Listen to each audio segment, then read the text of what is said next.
have you been to that area? I'm Google mapping it. You know, just looking at the landmarks there and whatnot. Oh yeah, yeah. There's a endless supply of lakes in that area. That's for sure. That's for sure. Some of the bigger ones, Bridge Lake, Sheridan Lake, and then you mentioned Watch Lake. Yeah, Green Lake is I think it's just a convenient distance from Vancouver. I think it's about a maybe 4.5 hour drive. So there's a lot of people from Vancouver that have summer places up at Green. That is one of the nicest lakes around, yeah, for swimming and that kind of thing. Oh yeah, I seen that. Look at Cariboo's view there. Awesome. That's gorgeous. Oh, beautiful, beautiful, man. Nice. Yeah. Yeah. How's everybody this evening? We are live. Right on Friday night. Great show on Tuesday, Paula. I love the I can't wait to do it myself, make that ice cream. Good. Yeah, we call it a shit show. Everyone jump on in. It's a Friday night shit show. Grab a bone and tell your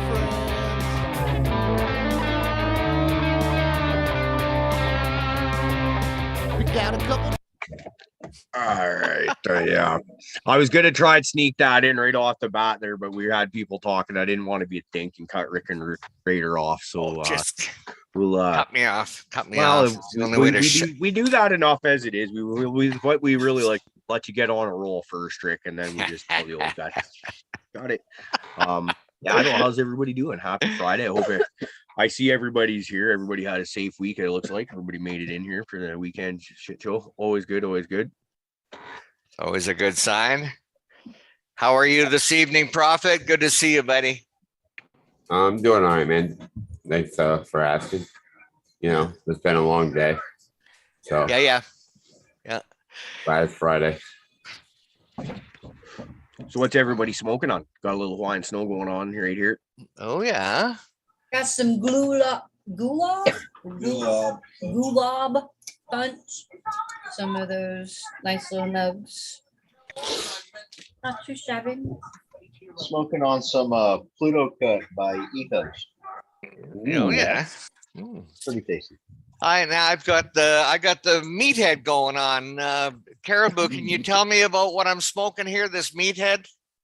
That one, actually, that's crazy to me that you even still have some of that, Rick. Okay, so that was a meathead by either Chemdog Afghani or White Widow Afghani. I can't recall what the cross is. I did both of them, and what happened was a little over a year ago when I had a buddy that was going to let me fire up a tent at his place to get me growing again.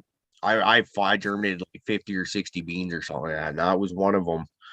And but that meathead that I used as a mother is still one of my all-time favorites that I've ever grown out.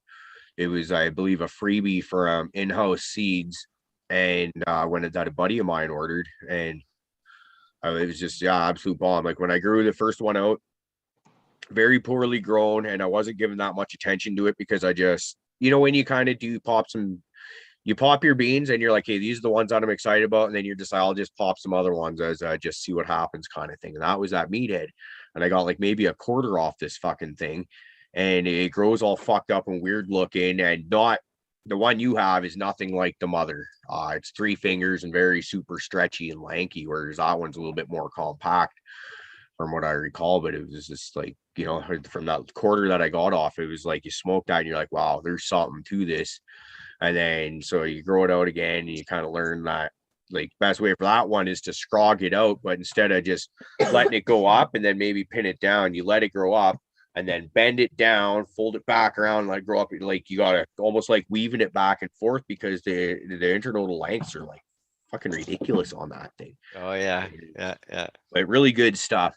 That's so that's one that I haven't had a chance to play around with back with that line. So I'm glad, if you're really glad you're enjoying it. Yeah, for sure. Yeah. Where are we with that chocolate bar there, G-Bay? Well, we got a 1, 2, 3, 4, 5, 6, 7, 8. There's 12 squares basically. I got 2 down the hatch so far, but we're not stopping. We're going all the way. Ball to the wall, my friend. Yeah, I'll give some to Miss G Babe if she comes down and gets hungry. But Hey. oh, So since 3 we're grams. We got talking about mushrooms, let's talk about Uncle Rick. When are you growing? No time soon. No, I'm gonna. I promise. It won't be long now. You said all the excuses were over, Uncle Rick. You don't believe a word, do you, James? Not at all. Not at all. No, it's gonna happen. We've already started. We've got some in spawn, ready to go back. I in know. The substrate. I even have some mushies that I popped up today in the substrate. So I put them in the tub on the 3rd of this month, and they're already giving me mushies. So Oh my God!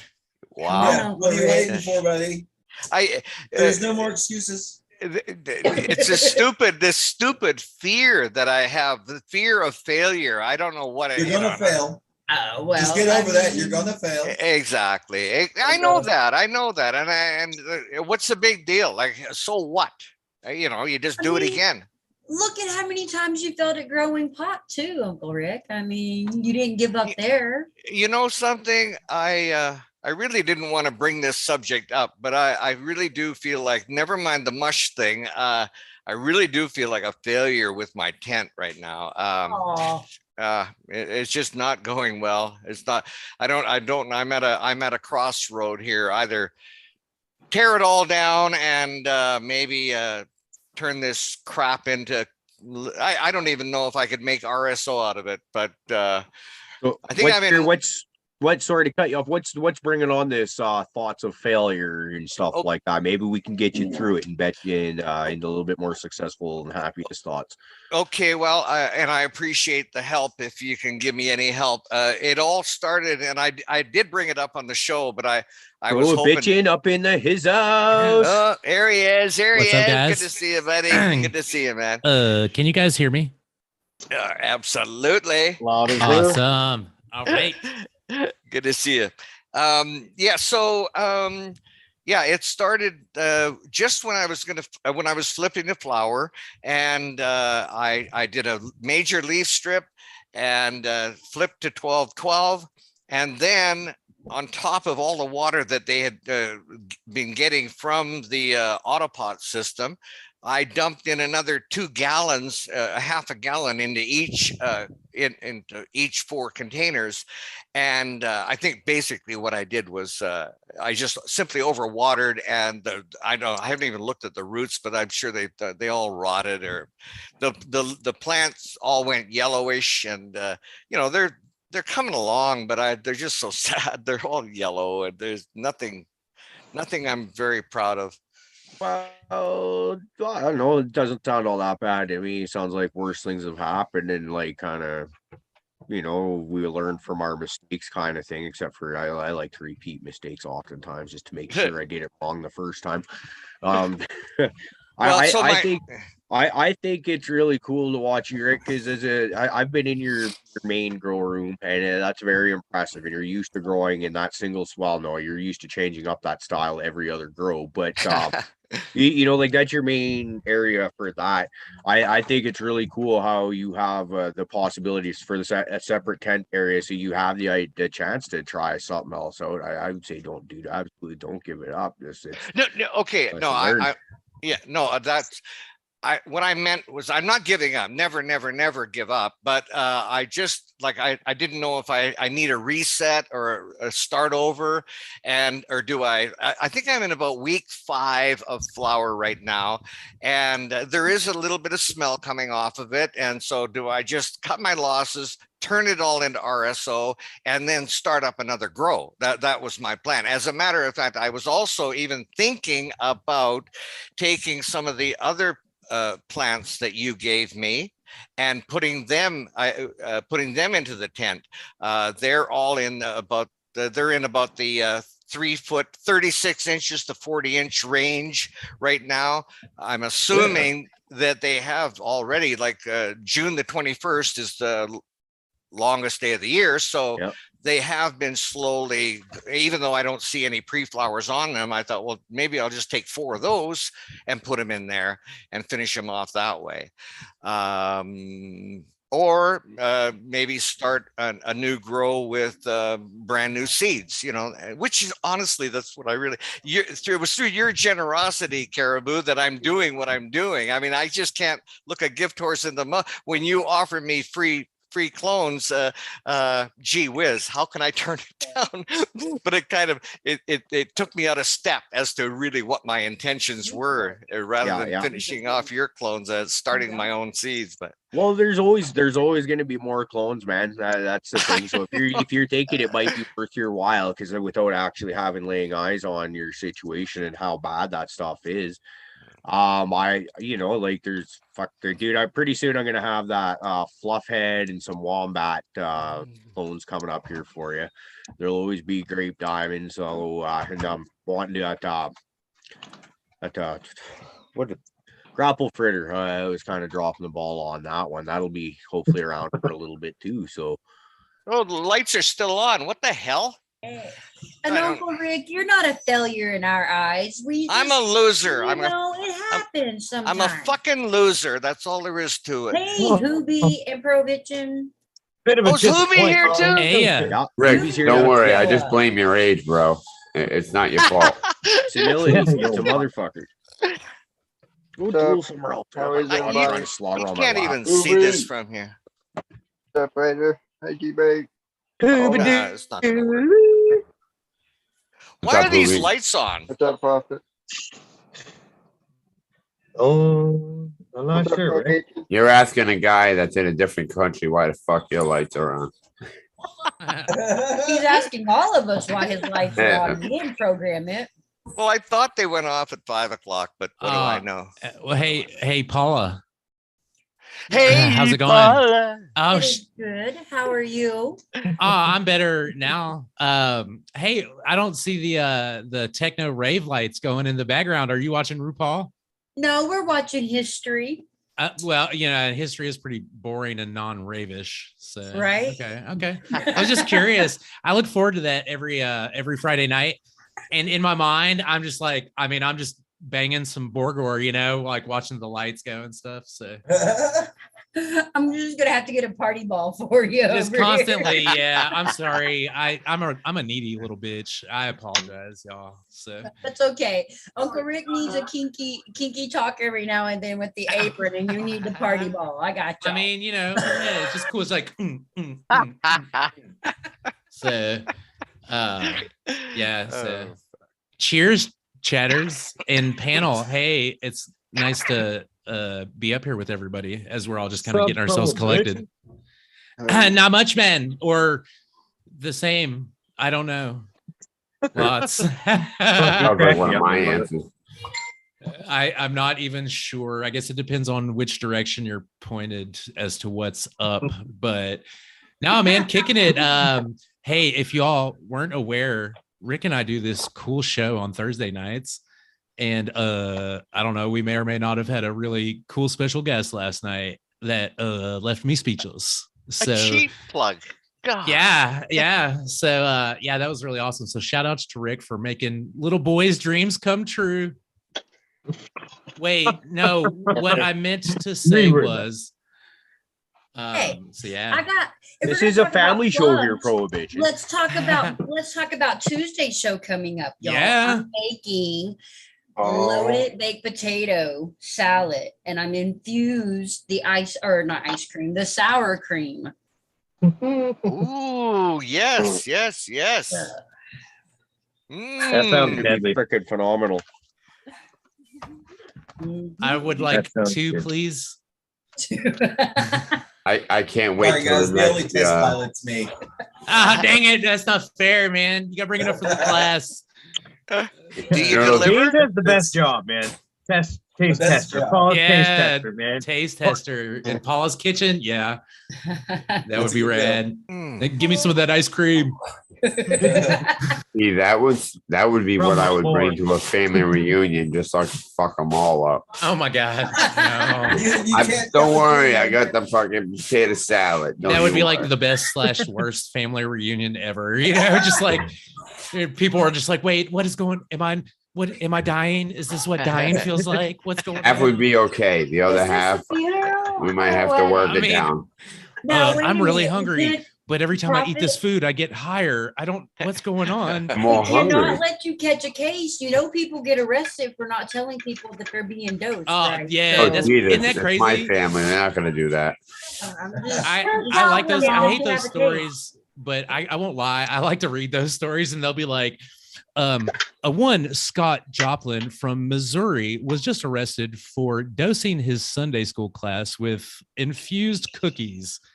He claims it was an accident. You know, I like those are terrible stories, and that pushes us farther back, no doubt. But then also, on the other hand, Funny.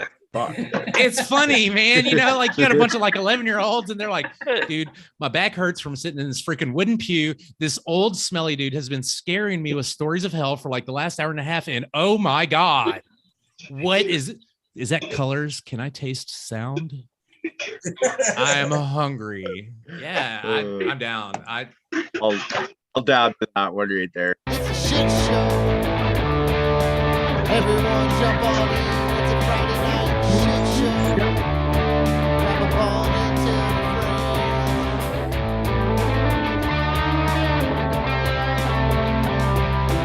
Now we're all high.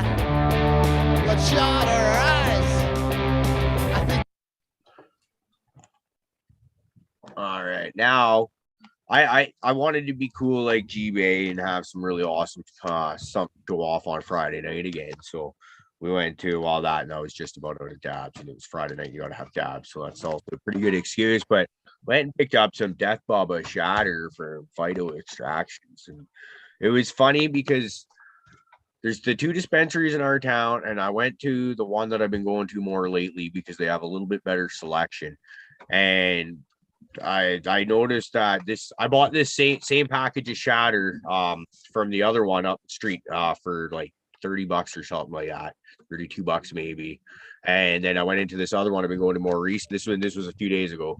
I went into this other one today, just down the street, exact same one for like $50. So I was like, yeah, I'll go down the street and pick up that exact same one for almost half the price. Nice try on that. But yeah, so was one on sale, or was one no, but you know what's weird though? Typically these phyto extractions guys are a little bit more. So I wouldn't be surprised to see them charging that $50 for this at that other one down where they were.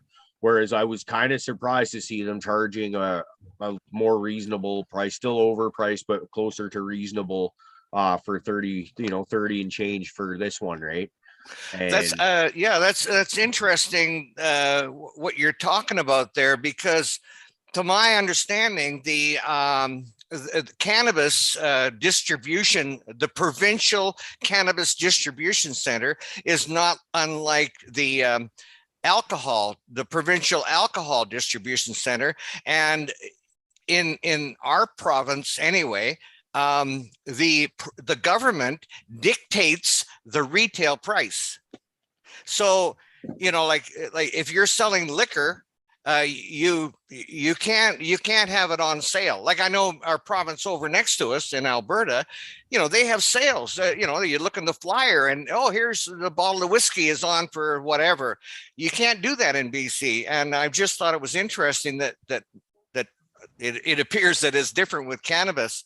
Just on one more note, on a group that I follow, BC craft cannabis growers, they have been lobbying the provincial government, and I think you had mentioned something about this a while back, Cariboo, but that what they're trying to do is they're trying to set up so that craft growers can sell direct to the retail stores here in the province of BC. And the provincial government has approved it, but they want to charge a 15% fucking tax on it. Like what? Like why? Like I just like they just don't get enough, I guess. But anyway, that's the latest and greatest news on the. I think that anybody that has the potential to grow their own cannabis and sell it to a dispensary and only have to pay 15% taxes, and you're bitching about that, probably shut up. You have a job opportunity doing something you love. This is a very heavily taxed, regulated substance at only 15%. Oh, you're lucky, no. There's other. I mean, you're going to have to. I mean, there's nothing wrong with it, but you're going to have to conform to other regulatory, all the other taxes, but also it's going to have to be, it's going to have to be tested for pesticides and heavy metals. Because it is so heavily controlled. But that's exactly what I've been asking for since long before we started this podcast. Yeah, you're going to have to pay your taxes. Yes, you're going to have to get it tested because you got guys out there that'll spray God knows what on it at any time of flower to get rid of bugs. And you can't be having people smoke that. All I'm suggesting is it should be a level playing field. You're right. It's wonderful that the craft grower can sell into but why should they be penalized 15%? Why wouldn't they be on the same playing field as everybody else? That's all. Because you're not paying for the same licensing as everyone else is going to be my guess. That's my guess is what their justification, is that the word I'm looking for, is for that. I think, man, like it might be extreme over time, but I don't know. I would jump at that. It's how many pieces of chocolate are left? Sorry guys, but Jubei was yakking away and he was on mute, and I'm like, you must have had all of it by now. No. We're only 4 or 5 squares in out of about 12, so we're good. What I was gonna say though is if it's like, say, a cannabis sales tax, I'm a little off put by that, because as a small business owner, you're already going to be paying, we'll say 35% of your total take all the time towards other shit. Now you got another 15% on top of that, so now you're at 50%. Like that doesn't even fucking make it worth it.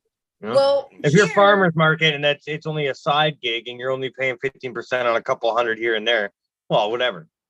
But if you're going to do it as a fucking legit thing, now you're in a business ownership. Now you're paying your, all these other things that need to happen to be on the up and up and legit. So if there's an extra 15 just for the sale of that, it's like, holy fuck. Like, just put regular sales tax on it like any other commodity, right? Exactly. Well, like here, though, we have our cannabis tax and then we have our sales tax. So they have 2 taxes that we have to pay. The cannabis tax is what the state actually gets, and the sales tax is actually what the city gets, or a portion of the sales tax is what the actual city gets. Mm-hmm. So depending on where your dispensary is located changes on how much sales tax it is. So like my sales tax here is 8.5. A mile down the road, it's 7.5. So literally I can go get, everything a few cents cheaper by driving down the road. Yeah. It's just people are going to grab money where they can grab it, right? Mm-hmm. You see fruit hanging off a tree. What do? You fucking grab it, right? Politicians are like that. They'll see any fucking another one is, which dispensaries are you selling to? Because if they're on native land, they're not paying taxes for stuff like that. And so you might have to pay this 15%, but all your other sales and government taxes, you might get around that stuff too. I would say it's an ugly kind of slippery slope, but I would say as someone who's been looking to get for the chance to be able to legally put my flower to market and be slick about it, right? Like look for those loopholes is what I mean when I say be slick about it, right? There's a will, there's a way. Yeah, and I just know growing at home, like on my level, it's such a small level. There would be no, I'd have to do it out of pure enjoyment. There would be no monetary incentive. And you know what? Your room, Rick, though, is different. That room you showed us a little while ago, if you were able to take that room to market and a farmer's market setting, then fuck, you'd be doing all that.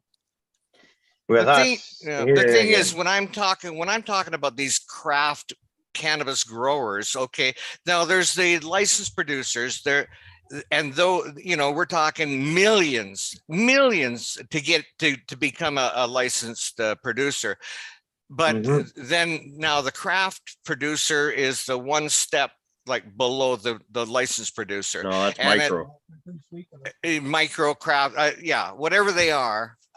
They are only allowed to sell to the licensed producers. They can't sell to anybody else but the licensed producer. Now, the licensed producer sells, like in our case, to the province of BC, and the province of BC acts as a distributor. And that's where all the taxes and so on come in. But this really confuses me, how like one store is selling the shatter for $50 and the other one's selling it for $30, because I have a strong suspicion that they both paid the same price. They both, their cost was the same on that. Well, I would suggest is maybe one isn't putting it on sale and the other one is jacking prices up. Yeah. So I guess. But another weird one, because I didn't realize what you're saying about not being allowed to have sales on it, but I'm not kind of like liquor, which doesn't surprise me. But at the same time, there are some dispensaries that will do deals on like every day of the week. They'll have some sort of deal where your concentrates are a little bit cheaper or whatever. So I'd be curious to know about that, because that's just something I've never even considered. Do y'all get happy hour at your dispensaries up there? Not by that name that I've ever heard it. Yeah. Again, when it comes to alcohol, none of this stuff is allowed in our province. At one point, our alcohol laws are so weird that we used to have in every drinking establishment or beer parlor, there would be two entrances. One would be titled the men's entrance, and the other titled the ladies and escorts. And so ladies could only, and we're not talking that fucking long ago, that ladies could not go to a beer parlor alone. They had to have an escort, and they had a special door for them, for Christ's sake. How did I get off on that tangent? Oh my God. You are old enough to have been I think around. we just got a history lesson. Okay. I'm sorry. I'm back on track. So these micro craft producers, we're still talking an investment of easy $1 million, $500,000 to $1 million minimum. Well, you have to have your facility built and fully functional before you can even apply for those licenses, which is just that's a mind. But then that's why I would say something like that 15% tax might not be so bad, because I don't know anybody in my situation, or like I'm assuming your situation, Rick, where they have maybe a medical license and they do have the ability to grow some plants and stuff like that, right? But I don't have the time or the space, the finances, anything to be able to have a fully functional say for even like to put a sea can or two together and just outfit those, right? And that's your grow area. Like I don't even have that, but I got a few tents, and like if we're able to go, it's just a way around. You see what am I making sense? Please, I'm sorry. For but sure. Just instead of paying all those licensing fees, okay, we're just gonna hammer you with this tax. So if you are someone that maybe over time and you are able to make money off it selling to dispensaries or farmers market style or whatever, you might end up paying more over the years than that huge licensing fees. But at the same time, I doubt it, because those are just so ridiculous. Anyway, this doesn't sound anything like a Friday night shit show, It would be sweet to have somewhere though to bring bud.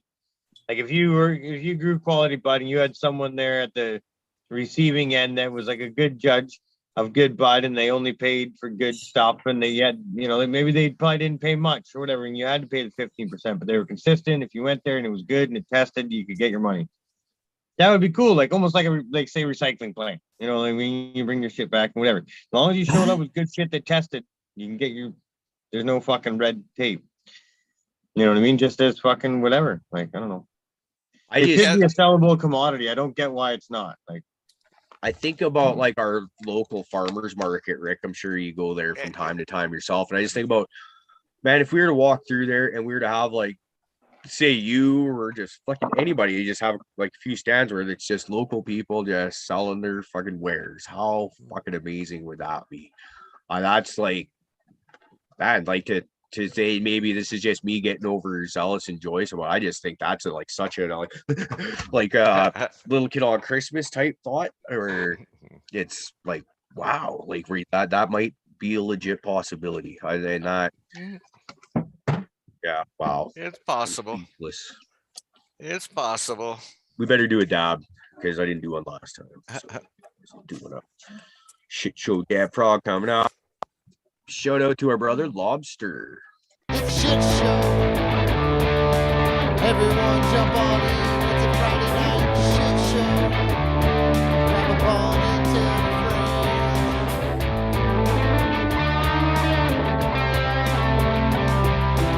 Now we're all high. Let's shut our eyes. I think Dabs are good. Wonderful. What's Prophet smoking on?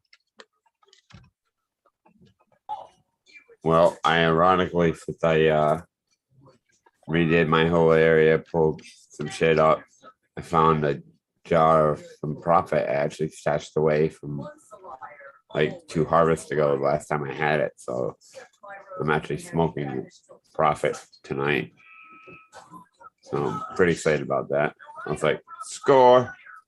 You know, one of these little jars that like you fill up, just kind of stash away and forget about it because it's really not that significant until like when you come across it and you're like, oh yeah, that's pretty cool, man.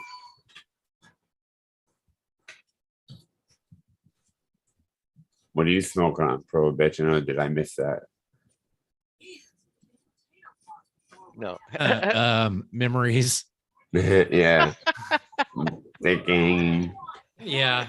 No, I mean, yeah, it's Blue Dream CBD flower. So, and I told Rick this the other night, y'all. This is my dirty little secret. It's not the worst thing in the world, actually, but I have to like hit so much of it before I even begin to notice. But yeah, you know, so I'm getting ready to break down, I think, and do some Delta 8, but I used to rail about Delta 8 and I'm kind of disgusted with myself, but also I miss getting really high. Anybody got any spice? I'll smoke that too. Jeez. Hey, Prohibition. How far away are you from a legal state or from a legal area where you can? He wants your coordinates. No, So he wait, can peg hold you on. on the map. If this is your red state, okay. Oh my God, hold on. No, wait, that looks like Michigan. I'm not in Michigan. No. Oh my God, I don't even know what the question was now. Okay, So like sad. if you wanted to get some Oh, cannabis, how yeah, far yeah. would you have to drive to get some? I mean, off the top of my head, I can't think of what's like the closest recreational state, you know, that I would be able to go to. Virginia. What's that? It'd be Virginia, I'd say, for you. Is it Virginia full rec? Yep. Oh shit. Okay. Well, yeah, I guess, yeah. So I guess Virginia, man. I mean, you know, cause like I know, you know, Chicago's only 6 hours, but I'm not sure, is that, you know, full rec? Would I be able to go in and get something? If you went northeast, it'd be like probably about 12 hours, 10 to 12 before I got anywhere where I'd be able to find a dispensary that I could go into. Wow. Yeah. So it's it's not the worst thing in the world, man. You know, I like to complain about it, but whatever. It unlike polio, it won't kill me and it'll make me stronger. So polio doesn't make you fucking stronger, buddy. no, that's what I'm saying. Unlike polio, it won't kill me to smoke CBD and not smoke weed for a while. It'll make me stronger. So I think I'm setting it up. I'm trying to set up kind of like what I would consider a very small home grow. And I don't think it's probably going to be able to get started until maybe September. because I'm having to do it off site. And I need to set this grow up so that I only have to be there physically myself, maybe once a week, but that it's easy enough that the appointed caretaker of the plants will be able to, so I'm aiming for a water only grow. All right, I'll just go ahead and throw it out there, y'all. I'm actually considering trying some sort of like super soil water only grow. Yeah, so I got the spot. I'll go visit it probably on the weekends because it's close enough to get to, but not so close that I'm gonna be like, oh shit, I can see the red and blues outside my front door. So, well, hey, you know what? Good for you, man. Good for you.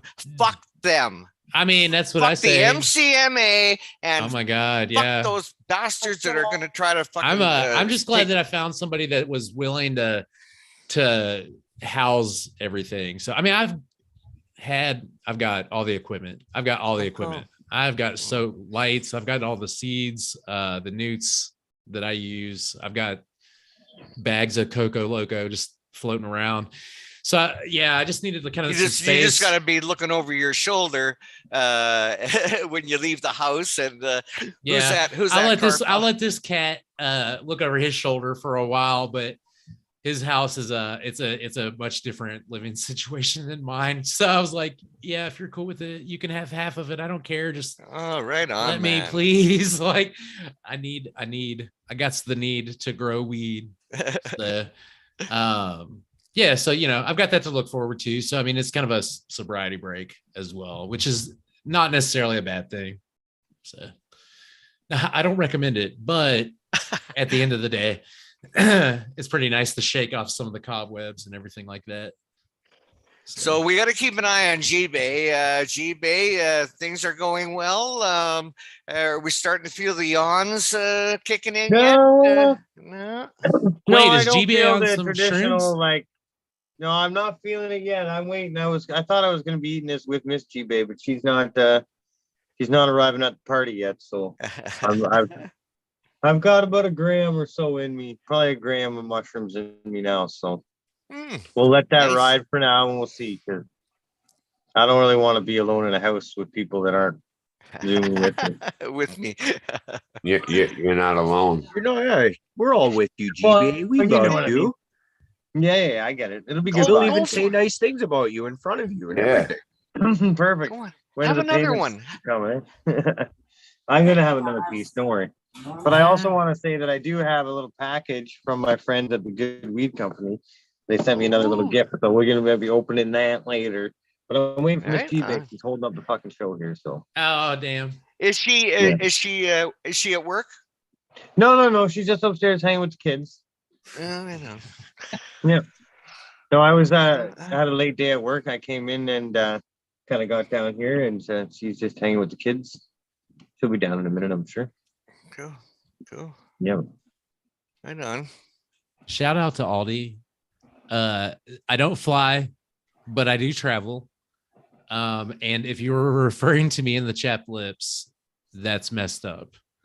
Also, how I thought I put enough lotion on that nobody would notice the chapped lips. That's messed up. Yeah. So. Can we get that on the big screen, please? He probably just assumed. Oh my God. I just what? assumed. Oh, come on. I assume that you don't get lips like that from sucking lemons. That's all I'm saying. Hey, man. Whatever. The lips are soft, man, but it's the alabaster skin that everybody seems to be really intrigued by. They're like, you look like one of those porcelain dolls. And I'm like, I know, but like older and creepier. Yeah, I know. But yeah. I feel you on that. It's anyway, though, I had to shout out Aldi. He's been chatting with me and I've been trying. Yeah, he's making me laugh. I need a good laugh, y'all. Somebody make me laugh. Do it now. Quick. Fuck, I'm sorry. I forgot all about. Rick fucked my mom. Let's talk about this. That's sad. You promised us that Uncle Rick was going to be allowed to touch someplace in some time or another. So well, yeah, right. I know, but I mean, that was y'all, like, I was trying to be meta and stuff. Meta. Yeah. So I'm just trying to. All right, man. I'm not above admitting. I'm just trying to whore our show out, and I'm doing anything. Like I'm like, man, if you give me $10, like you can smash that beer bottle over my head. I don't care, whatever, like, and then you hand me the $10 and then I run off. Like that's kind of where I'm at right now. So like, honestly, probably you shouldn't believe anything that comes out of my mouth. No shit. Oh, I got a question for you. Like when he does and pays you to let him stem rub you, how long did y'all get paid? How long is it until it's considered an actual stem for you guys? Well, I just want to know about this. Wait, pays? I haven't been paid. He told me that I had to pay him and then let him.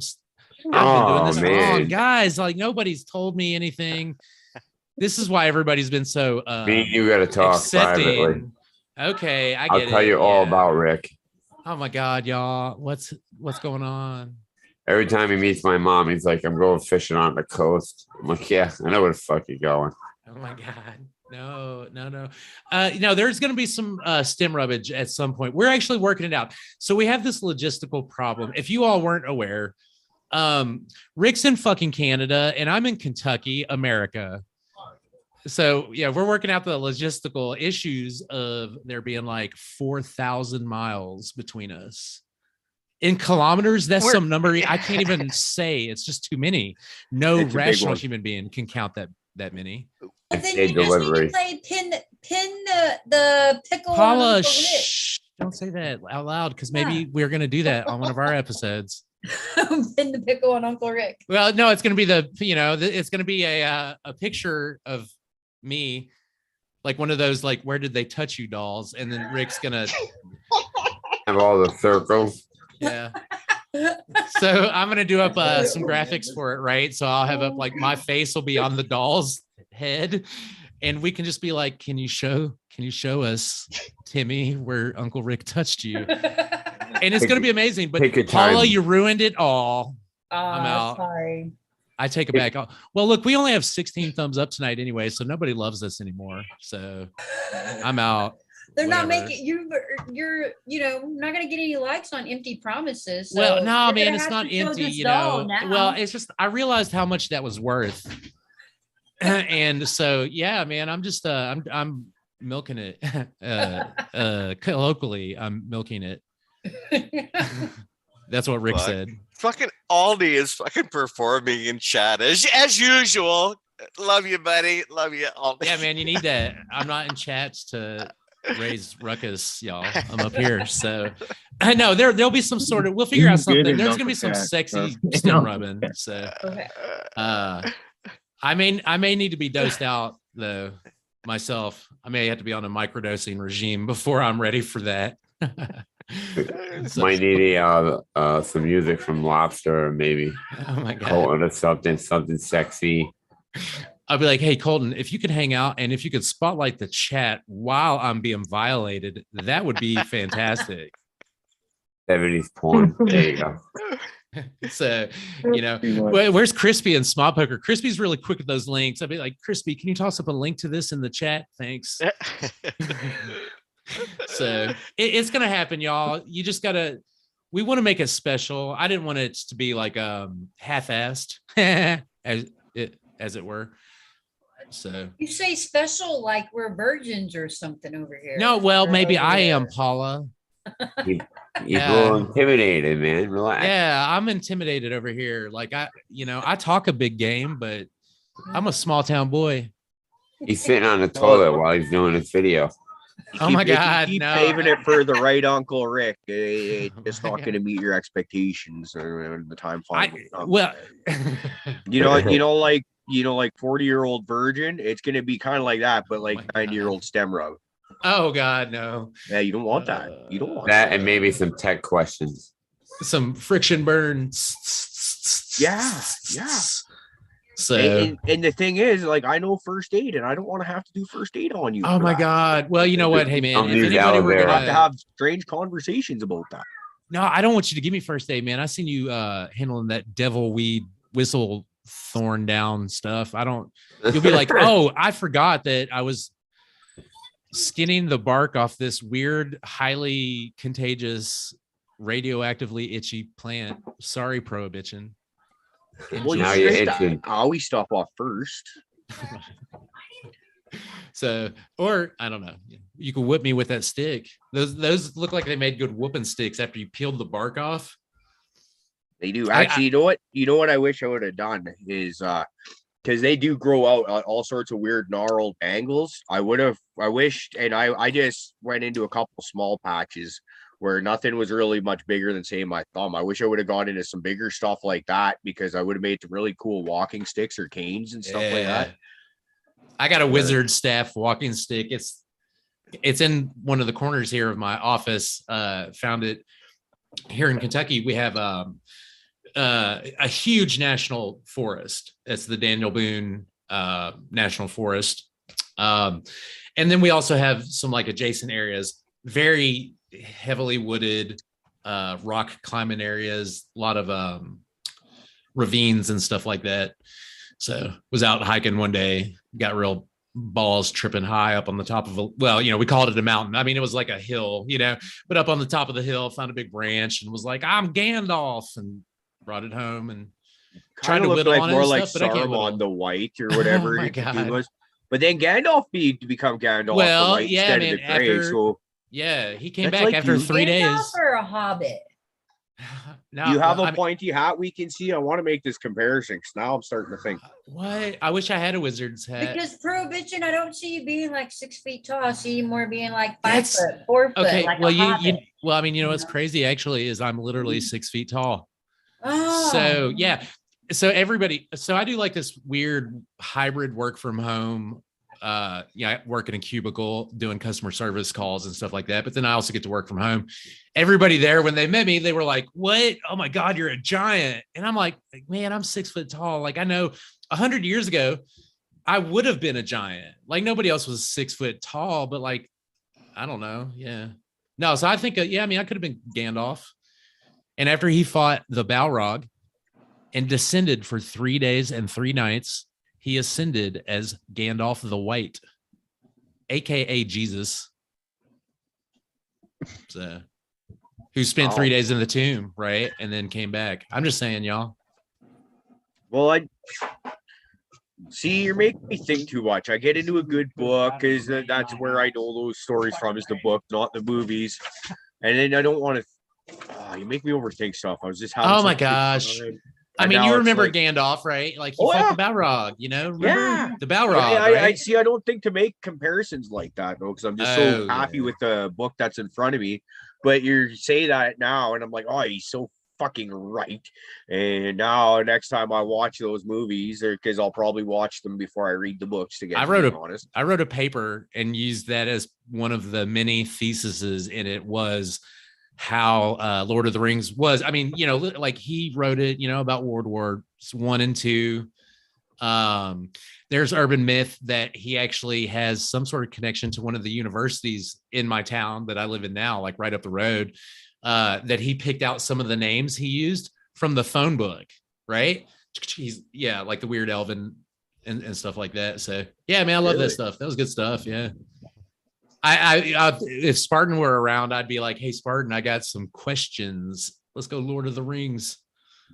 So, I can't wait for that one to happen. That'll be at some point, because one thing I love about this show is getting to know different, like we all talk about cannabis and stuff like that, and it's sweet, but every once in a while you get to learn a little something new about it. When Spartan was talking about how he's a huge Lord of the Rings fan, he's read the books a million times, I was like, that's cool. I never would have guessed that, right? No, it was hugely cool. Somebody in your chat crowd, man, I'm gonna say maybe Kingfisher. I reserve the rights to be wrong, but somebody out there that night when we were talking about the dragons and stuff, when I asked him about the dragons and we got into it, somebody shouted out Dragonlance.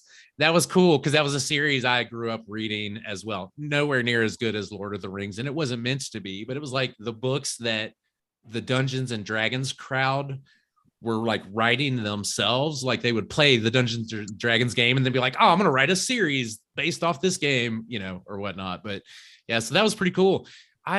Like you just said, man, that's a cool thing. Like to learn something new. I mean, it can't all be cannabis all the time.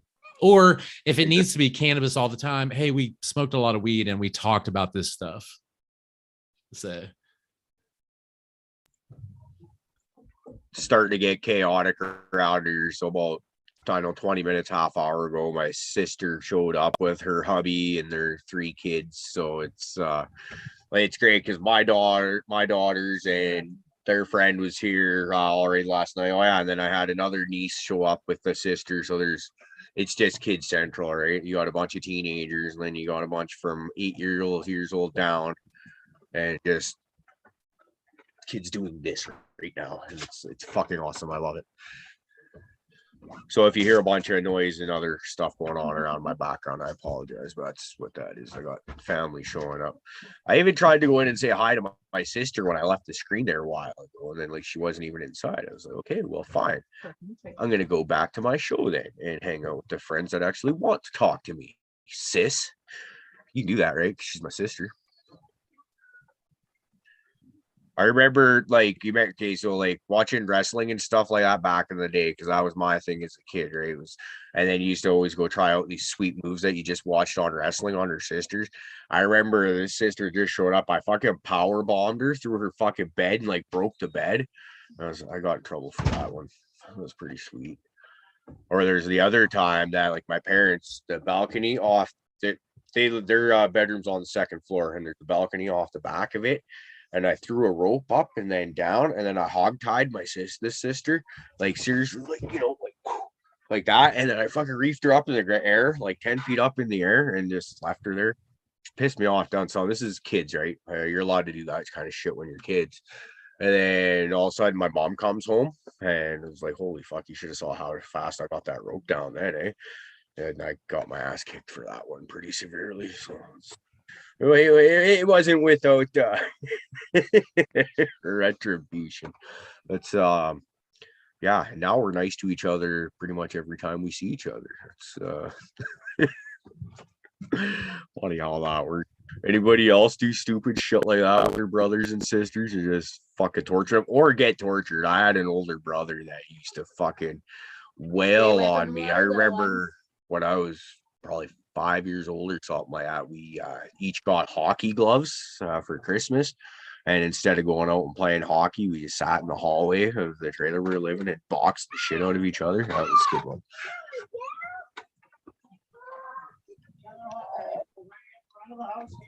I was an only child, so I didn't have any of those luxuries, and I wasn't close with my cousins either, so they were all like 10 to 15 years older than me, so I really was left alone. To be honest, there could be many benefits to the only child too. Frustration and all that. Oh shit, we got a good friend jumping in here that I haven't seen in a while. I'm really excited. Sorry to derail the conversation out loud. Oh, no problem. Yo, we got somebody coming in here from the waiting room. What's up? Hey, buddy. Yo. What's up, Hey, man? Ryan, tight. What's up, guys? How you doing? Hey. Good. Hey, buddy. What's going on, So what have you gotten into there, G-Bay? Did you open anything? You were putting things up to the little picture window. Yeah. Camera, that's what it's fucking called, a camera, not picture window. Oh yeah, I need a little picture, huh? I was trying to show that it's limelight, but it's not focusing because it's a piece of junk. But they're called pinners. They're just 0.35 gram pre-rolls. But good deal. It cost about $2 a joint. Can't go wrong there. And it was some great stuff, man. Really tasty. Limelight. Super terpy. For someone in chat, I forget who it was because I'm fucking ripped right now, but Yeah, you are. Your eyes Marcus- are showing everything. G-Bay. Marcus Green Thumb. I think it was said it. Yeah, I'm tingling. My muscles all feel weird and shit. I want to go for a hike or something, but I'm not gonna. Should probably stay home. It could be interesting. Yeah. I'll be all right. I was looking, I'm at about 1.25 grams, 1.5 grams now. So I might ease up on the rest of the 3 grams just to see. Oh, keep on going. Uncle Rick, you're muted. Thank you. I was going to bring up another subject, but everybody was talking over me, and I thought, well, fuck them. I'm not going to.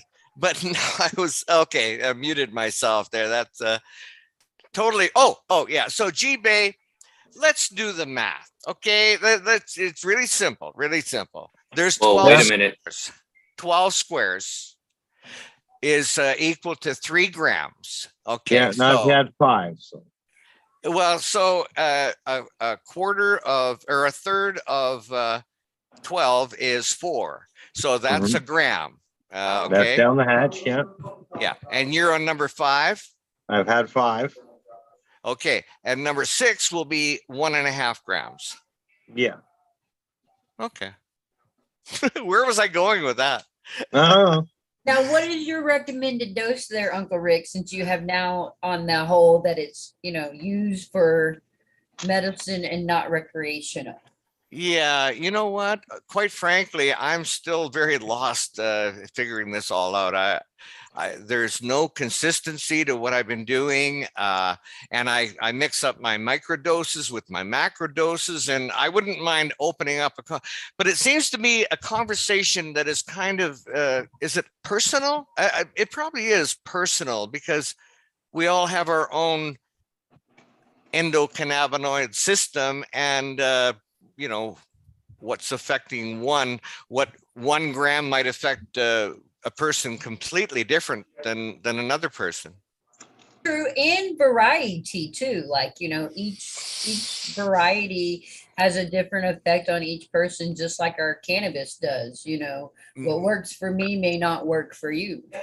Very much so. Very much so. I've got about 5 different strains right now, and I got one that I just keep aside for special occasions, but the other 4 I kind of mix and match, and that's how I make up my microdoses and so on. But the consistency and the levels that I want to be using, I haven't figured that all out yet.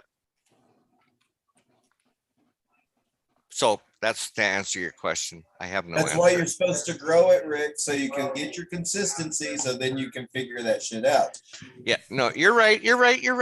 And this weekend, I'm not going to promise, but I'm.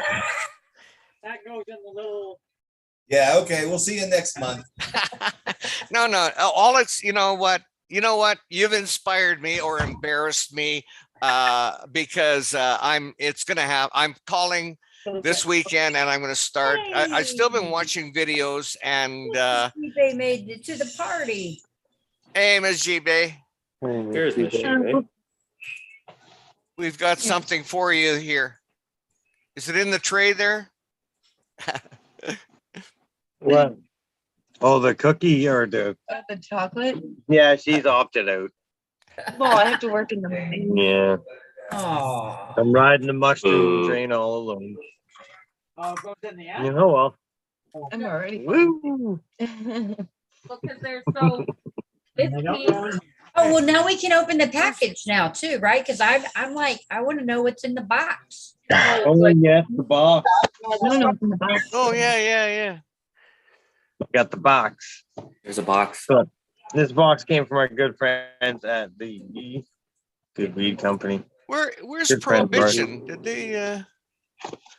Good weed. Did you vacate? He's Oh. still here. He's just not on screen. Oh, okay. Getting the yawns and she like feel coming. My skin's all. There weird. we go. There we go. You're getting ready to talk shit about him, huh? Because you thought he was gone. Oh yeah, here we go.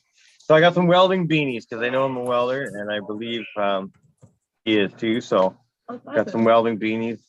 I really like this one. This one's funny, and there's another one in here. This one makes me laugh. Okay, because see, it's like pink skulls and shit, right? When I first started welding years ago, my buddy bought me this exact welding beanie. Wow. He's like, here you go, buddy, man. Fucking, and it's because it had pink skulls and shit on. So it's kind of nostalgic to get this one again. I like that. Cool. This company here makes them, and like they've been making them for a long time. So You get the same. You can get the same patterns and shit. That's pretty funny. But out of that out of the way, the rest is for Miss G-Bay. But I'm gonna steal the stickers. I've got a little stack of stickers. Big stickers. Yeah. Got a big old bag. Got a whole bunch of stuff going on there. A sweet orange bath bomb and a eucalyptus bath bomb. Nice. Have you used those before, Miss G-Bay? I have, yeah, and they're so good. Yeah. And those are CBD. Those are CBD. THC. Yeah. And so, in addition to the good feeling that you get, is there any psychoactive effect from that? No, just very like relaxed body feeling. Okay. Yeah. Very, very relaxed. Like actually the one time I smoked a really big joint while I was in the tub. Not a good idea. Fell asleep and yeah. They're strong enough on their own. They're perfect. Good. And then I got some seeds I'm excited about. I'm not quite sure. What does that say? Banana. Oh yeah, Banana. banana OG. Yeah. Oh hell yeah! I've seen those around before. And then the very, very. Hey, I got those. Well, not those, but the banana OG. Look, Raider, your stuff is gonna be everywhere. Yeah, so we're all gonna do that together. Just like your herpes, bro. They're spreading. Right there. Raider spreads his love everywhere. Wow. All emptied out, ready to go. Yeah, the plants got gifted to a friend tonight. I get off tomorrow afternoon, so I will pop these in some water. I'm excited. Thank you so much. Okay. Those came directly from Raider, or did they come from the Good Weed Company? No, they came from Kitty. The Good Weed Company. So they are producing Raiders genetics in Canada. I love how we just fucking confused the fuck out of Uncle Rick. It just happened so quick. Just like, boom. Like, no way Raider could send something to the Good Weed Company and share the wealth across. You know? I don't know shit, man. I don't know. Fuck. I'm trying to wrap my head around too many things at once. And Miss G-Bay, do you know much about the retail pricing in your store? Like how those prices are established, and are manufacturers allowed to sell directly to your store? No, they're not. It's all got to go through the Ontario Cannabis Board. Store, yeah. Yeah. So we buy yeah.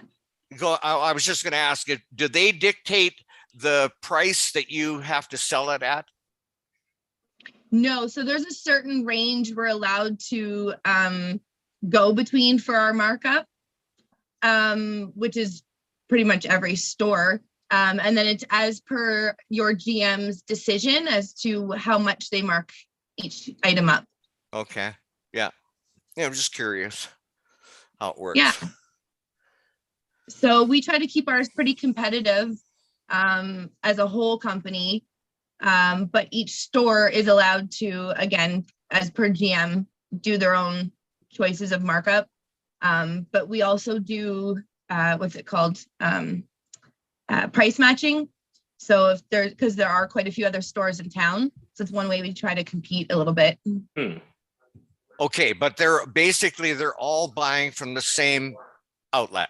They're all buying from the same distributor. Yeah, that's the same in BC. And all right, I'm gonna go back into Zoom. Yeah, I'm gonna go back into Zoom, but I'm gonna hang out here too.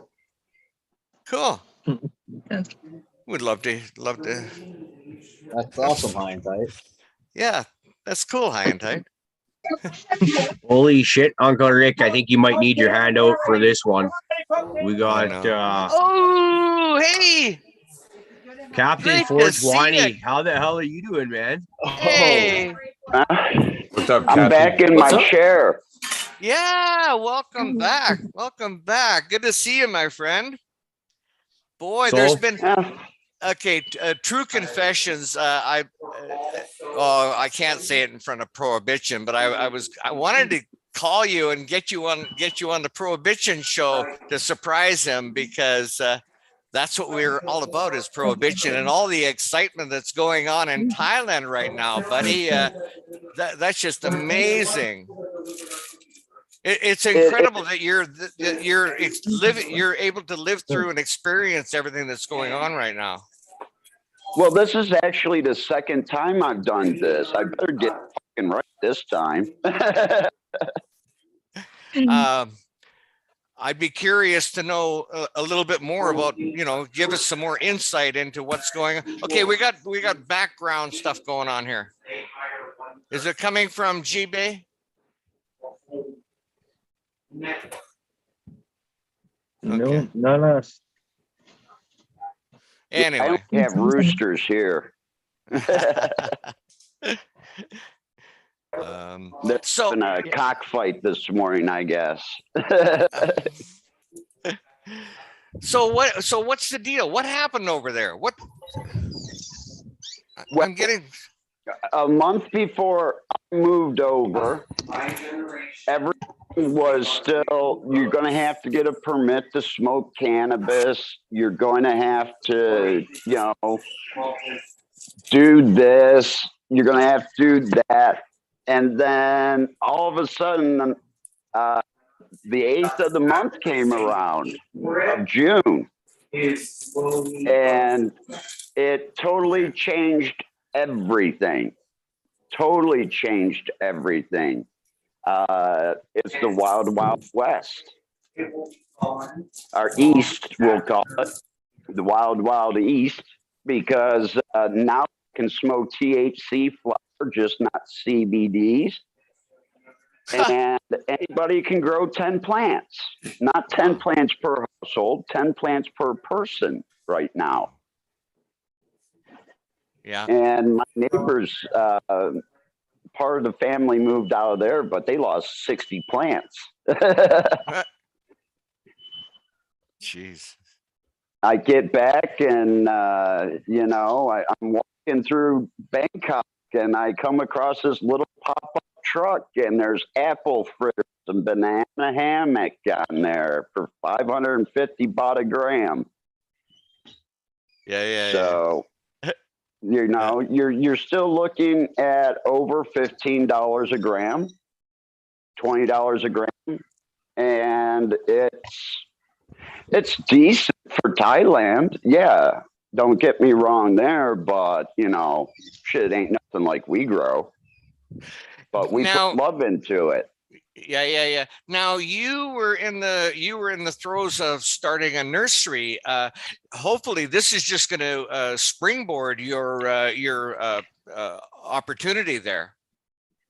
Well, that's a possibility. Until they actually write the law, no one is really doing much.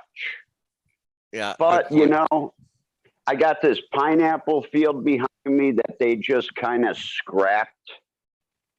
I mean, I can take you out there. The fucking pineapples, they looked beautiful before I left. Now they look like shit. And I've got my fruit trees here. I got a banana tree over here that's grown over my driveway that has to go, but I'm going to wait to finish his fruiting. And I think I'm going into the fermentation business. Well, because I've got all these fruits available to me, markets, and like every market, they don't sell all the fruit. So just before it goes back and swoop in and for pennies on the dollar, buy it to throw it in 50-gallon barrels of EM1. And start up a fermentation company because there's really no good fertilizer or soil company here in Thailand. An opportunity. But, Looks good there, high and tight. It was a full moon, the other day, and about 10 packs went swimming. Mm, You know, they yeah, tell you you're 10 plants. Well, that's 10 packs, right? Of 10. yeah. You know, people back there in the States work with numbers. That's one of the reasons I had to leave Michigan, Uncle- because it's like, no, you got too many plants in your house. Uncle Rick tried talking about numbers a few minutes ago. It didn't work out well for us. I kind of heard Let about me. that.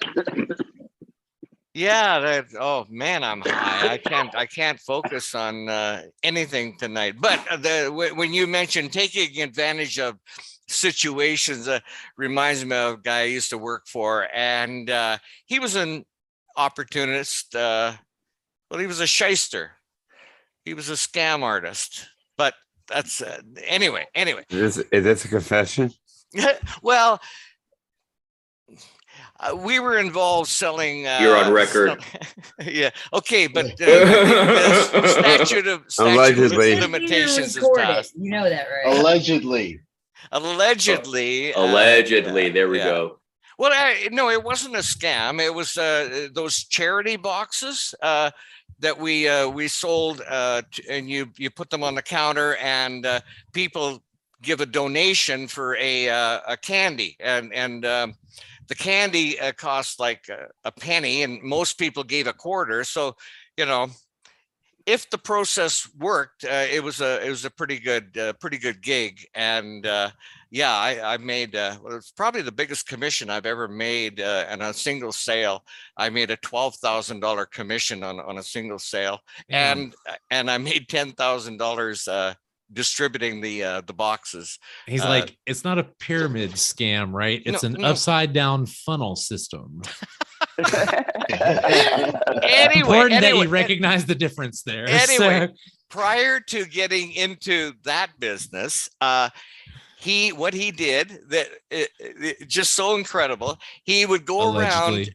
He would go around to the gas stations and take away all of their used engine oil.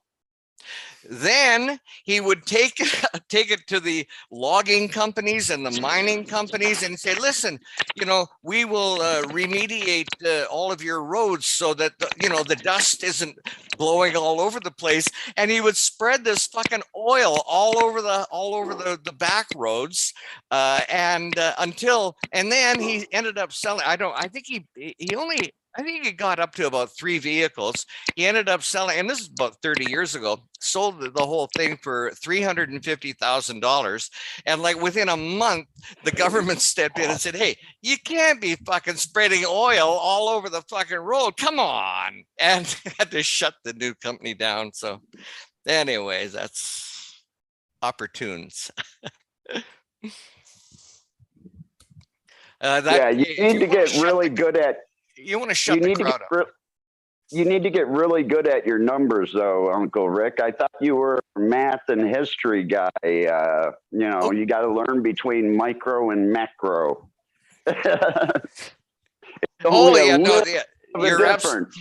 You're absolutely right. That is a challenge, but it's a fun challenge, and I'm not going to give up. I'm at about almost 0.2 of a gram for my micro, and I try to do that like 4 days. And well, my macro, that definitely varies. We're still working on that thing. I think a lot. Oh yeah, and getting back to, I forget, it was a G-Bait that asked, or somebody asked about set and setting. You know what? It absolutely vital. If I don't care. I mean, your setting could be, or your set could be, I just want to get really fucked up tonight, and you probably will achieve that. But if you take the time to say, okay, like, what is bothering you, or maybe it's time to look into your past a little bit more and try to figure some shit out. Don't shake Uncle your Rick, head at me fuck like that that, shit. Paula. No, Fuck that shit. None Not of that tonight. sounds like fun. That sounds like work, Uncle Rick, and we're not Yeah. into work. I'm trying to get real high off these mushrooms. Shut up. You know, Uncle Rick, you need to grow your own first before you start Oh, jumping the come on, gun. y'all. That's so messed up. Here Low we go. blow. Rick, come back to my show and Don't I'll say be nice low to you. blow. He Facts wants that hurt, to happen. man. It's not a low blow. Yeah, no. Come on, Fact- High and fact Mighty hurt. had already did his run and grew and harvest and everything else, and the whole time We of talked about it that you're night, Uncle Rick. I thinking about remember. it. I was I talking love shit to. about it too that night, and I did it.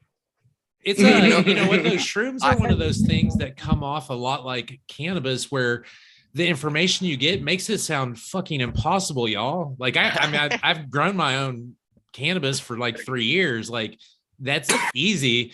But man, like Allegedly. everybody's like, oh, so you gotta have the right ventilation. And if you get outside of like this humidity range, they're gonna mold and die. And I don't understand it because my brain is like, well, first off, they're like basically mold anyway. I don't, you know, like what? So I'm the cheap and easy person, and all of that is bullshit. Yes, you can get super geeky on it if you would like, but all you need to grow is grain, spores, and some type of substrate, whether it be cocoa, cow poop with worm castings, you know, some people do a grain to grain. And then other than that, you're going to have a failure rate and you're going to have lots of patience because none of that shit moves fast. So, okay. So is this a thing then? Like you need to, like, I would never tell somebody like that's trying to grow their own cannabis, like you need to be ready for failure. No, be ready for success. Oh, like this no. isn't like a hard thing, man. It's a freaking we call it Mushrooms weed, are not you know? the same. I mean, contaminations are so easy. You got bacterial, you got mold, you got, I mean, there's so many other variables in there that you have to, you know, possibly have to mess with. The dogs, sorry. Woo woo. Anyway, I mean, you know you're growing mold, but in a sense, there's some mold you don't want. Well, I mean, yes, I'm aware of that, you know, but still, it's a thing I would love to do. I love macro dosing, but I think that I would benefit from an organized micro dosing regime. But because of where I live, like the easiest avenue might be for me to just grow my own instead of like hoping to run across somebody that's got mushrooms that I'm going to trip off of and not just vomit everywhere. Can you guys hear me just fine? Check. You're a little soft, but yeah. Okay, so check this out. It is not illegal to order anything. The only illegal part about growing mushrooms is the fruit. Yeah. Anything else, you can order it anywhere else, dude, online, perfectly legal.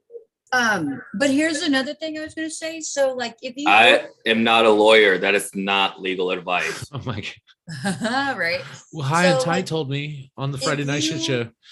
So like if I'll you deny want to everything. get some of the stressor out of it and kind of guarantee just a smidge more of, you know, success, you could already get a inoculated bag or jar. Usually some companies will even guarantee those so that if they do get mold or get, you know, the trike, they'll replace them. So it's not your fault. You're not out any money or cost. But putting them in the tub and just leaving them alone, a large amount of people have a hard time with that. They want to open, they want to look. They wanna, right. You know, get in there and be like, oh, I want to just touch it, smell it. No, you just, you put the grain in the substrate and then you sit there and you wait for little mushrooms to pop up. And once you have mushrooms pop up, then you can open the tote and look at it. Excuse me. And then you harvest. Good tight. Right. And then you Sorry, Paula. have another flush. You know, you spray it down with some water and put the lid back on it and don't open it until you see more mushrooms. Cool.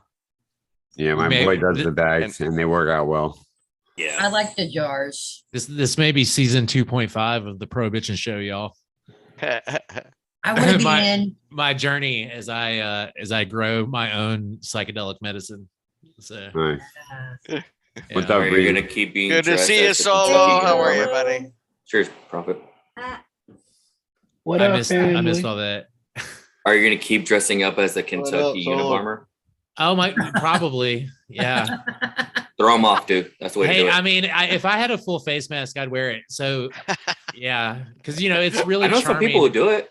It's Fuck yeah. charming that when people hit me up and they're like, "Hey, man, I'm really sorry that you have whatever form of cancer it is that you have," and I'm like, "Man, you can't approach somebody in polite, genteel civilization like that. Like, you gotta warm up to that. Or maybe I missed a memo. Is that okay?" I'm like, "Hey, oh, well, thanks for the concern. No, I don't have cancer. I'm just Irish American. Like, yeah, I'm just bald. Yeah, like it's not because of the big C." Yeah, I guess I would be concerned about that if it wasn't because of cancer. That's like a non-pregnant woman being asked if she's pregnant. I mean, yeah, when they're like, "Oh, hey, when are you due?" Yeah, you're like, no, What? I just got to take a big crap, or I'm just bloated today. Yeah, so yeah, I'm probably Cheers, gonna look Ritter. like the Rest at her Unabomber. farm. Sorry for interrupting you guys. I'm not in the chat. Hey, But hey, nonetheless, White Widow, how are you looking tonight? forward to it. Yeah, I just see like someone coming in and out of Prophet's screen is like freaking me out, dude. I'm like, watch your back, bro. They're coming for you, finally. Don't worry, I'll always see it coming. All right, guys. I am going to call it a night. Cheers. Good chatting with y'all. Hey, really good to see you, my friend. Really good to see you, buddy. Who is that? Oh shit! Uncle Never Rick, I mind forgot who you were is there. You know. Cheers, Uncle Rick. Good seeing you, buddy. Have a I great don't want no weekend, son, buddy. Aldi. I think Later, I'm hi, behind you too, Later, guys. guys. So, hope everybody has an awesome night. I'm gonna pass out as well. I'll Ruby. talk to everybody Thanks for tomorrow. dropping by, buddy. Yeah, man. Thanks Later, for having me. Ruby. I hope you have an awesome weekend. You too, buddy. Fuck, I thought he'd never leave. I'm still here, man. Why would you say that about me, Rick? He was thinking the same thing about you. Oh my God, man. Like, y'all, this is how he treats me before every episode. Like, it's He the is worst. rough. He's rough. And then I tried to quit yesterday. I actually tried to put in my 2 weeks notice, y'all. Rick was just straight up. He's like, "Actually, you didn't read that contract, did you?" And I was like, "Oh no, I thought, yeah." You're so- stuck, buddy. You're Well, stuck. I mean, I can't read Canadian anyway, so it wouldn't have done me any good if I'd read the fine print. But like, yeah, man, I didn't know this, man. So apparently, I'm supposed to announce every chance I get that we've been. He's directed me to do 16 seasons. So, yeah. Sad face. Yeah. Careful in the lake. Oh, cheers, Wee Nerd. Did I see weird Wee Nerd in the chat? Oh, yep. Absolutely. Yeah, there he is. And Yeah, I did. Red Setter. Red Setter, good to see you. Hey, Red. Sconey. DWC. The whole fam family. Nobody wants to see me in a Speedo, Aldi. Come on. No, even the wife, she's shaking her head. She's like, "No, actually, please, no." Well, with some pretty twisted bastard, but you don't know what we would actually want to see. No, I'm pretty sure. I'm pretty sure. So Yeah, man. that's what got me blackballed earlier this year. Never mind that. Solo, we desperately need some words of encouragement and positivity. And what have you got for us tonight, my friend? Or are you going to keep us in suspense till the end of the show? Hey, it's your show. I just show up, man. I'm just a college student. I'm just a college student studying, man. I got you, Uncle Rick. I got you. You're the best, buddy. Hey, where Caribou? I sent him like 30 quotes this week, and I don't know if he got through all of them. He was like, "Solo, send me 25 of them," and I was like, "I don't know if you really want that." He's like, "No, Solo." And then when I sent him, he said, "Holy shit, you really did that." I was like, "What do you think this was?" Oh, I went through every one of them. I didn't know you. I didn't know you, but what I was holy shit was like, because I think we were talking about 20, and you sent me like 30 or maybe even more. I was just like, you didn't just show up. You fucking just like dropped the bomb.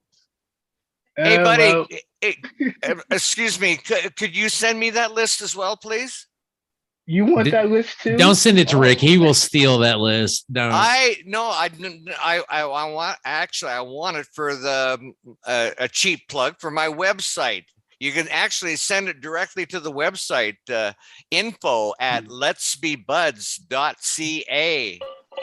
And I'll post them up. I'll post those words of inspiration on the website, buddy. Good enough for me. Yeah. All right. Good Well, enough for hey, me. Solo, while you're at it, could you ask him to put my show on his TV guide? Oh, like Sure. Can you do that too, Uncle Rick? Sure. For a price, I'll do anything. I'll do anything. Yes, he will. G-Bay. Oh no. Yes, he G-Bay, will. What's going on, G-Bay?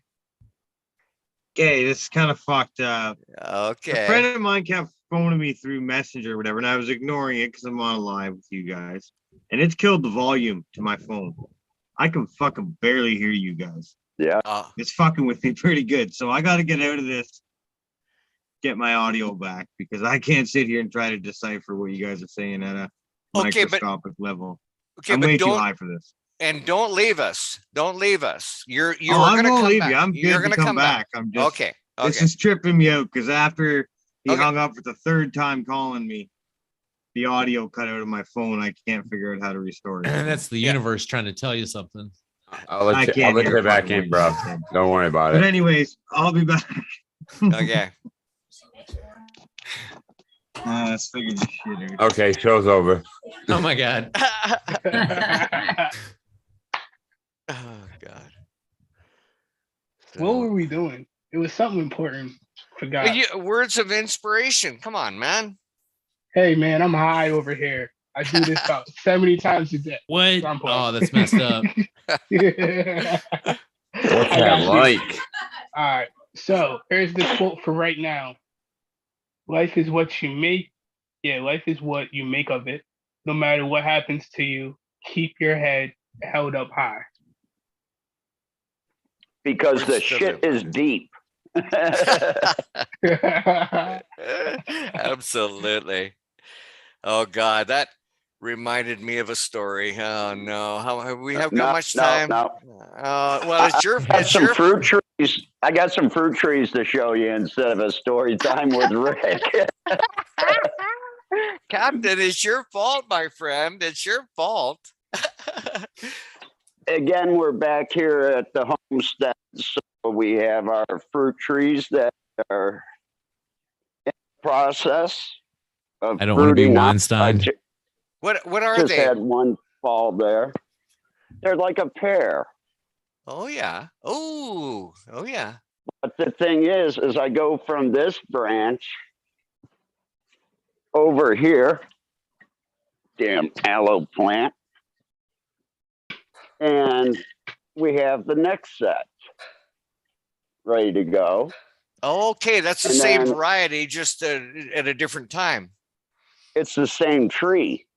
Oh, that And is cool. there's the small ones up there that will be coming out. I just had that one over there, that big yellow one. That one just fell. That's incredible. How old is that tree? Oh, the trees are probably 20 some years old. Wow. And then here's my banana tree that's growing over my driveway. Yeah. We got little bananas up there at the top. Yeah. And But there's the flower. There's the size of my bees, okay? You guys Yeah. think you have big bees? Those bees are like 2 inches. Wow. Yeah. That's But beautiful. that tree's going to be potassium ferment. Uh-huh. And then I come back and of course, you know, things grow where they are. Pot plants grow every place. I need to clean this up. I haven't cleaned up the outside yet. And then I got this tree here growing fruit.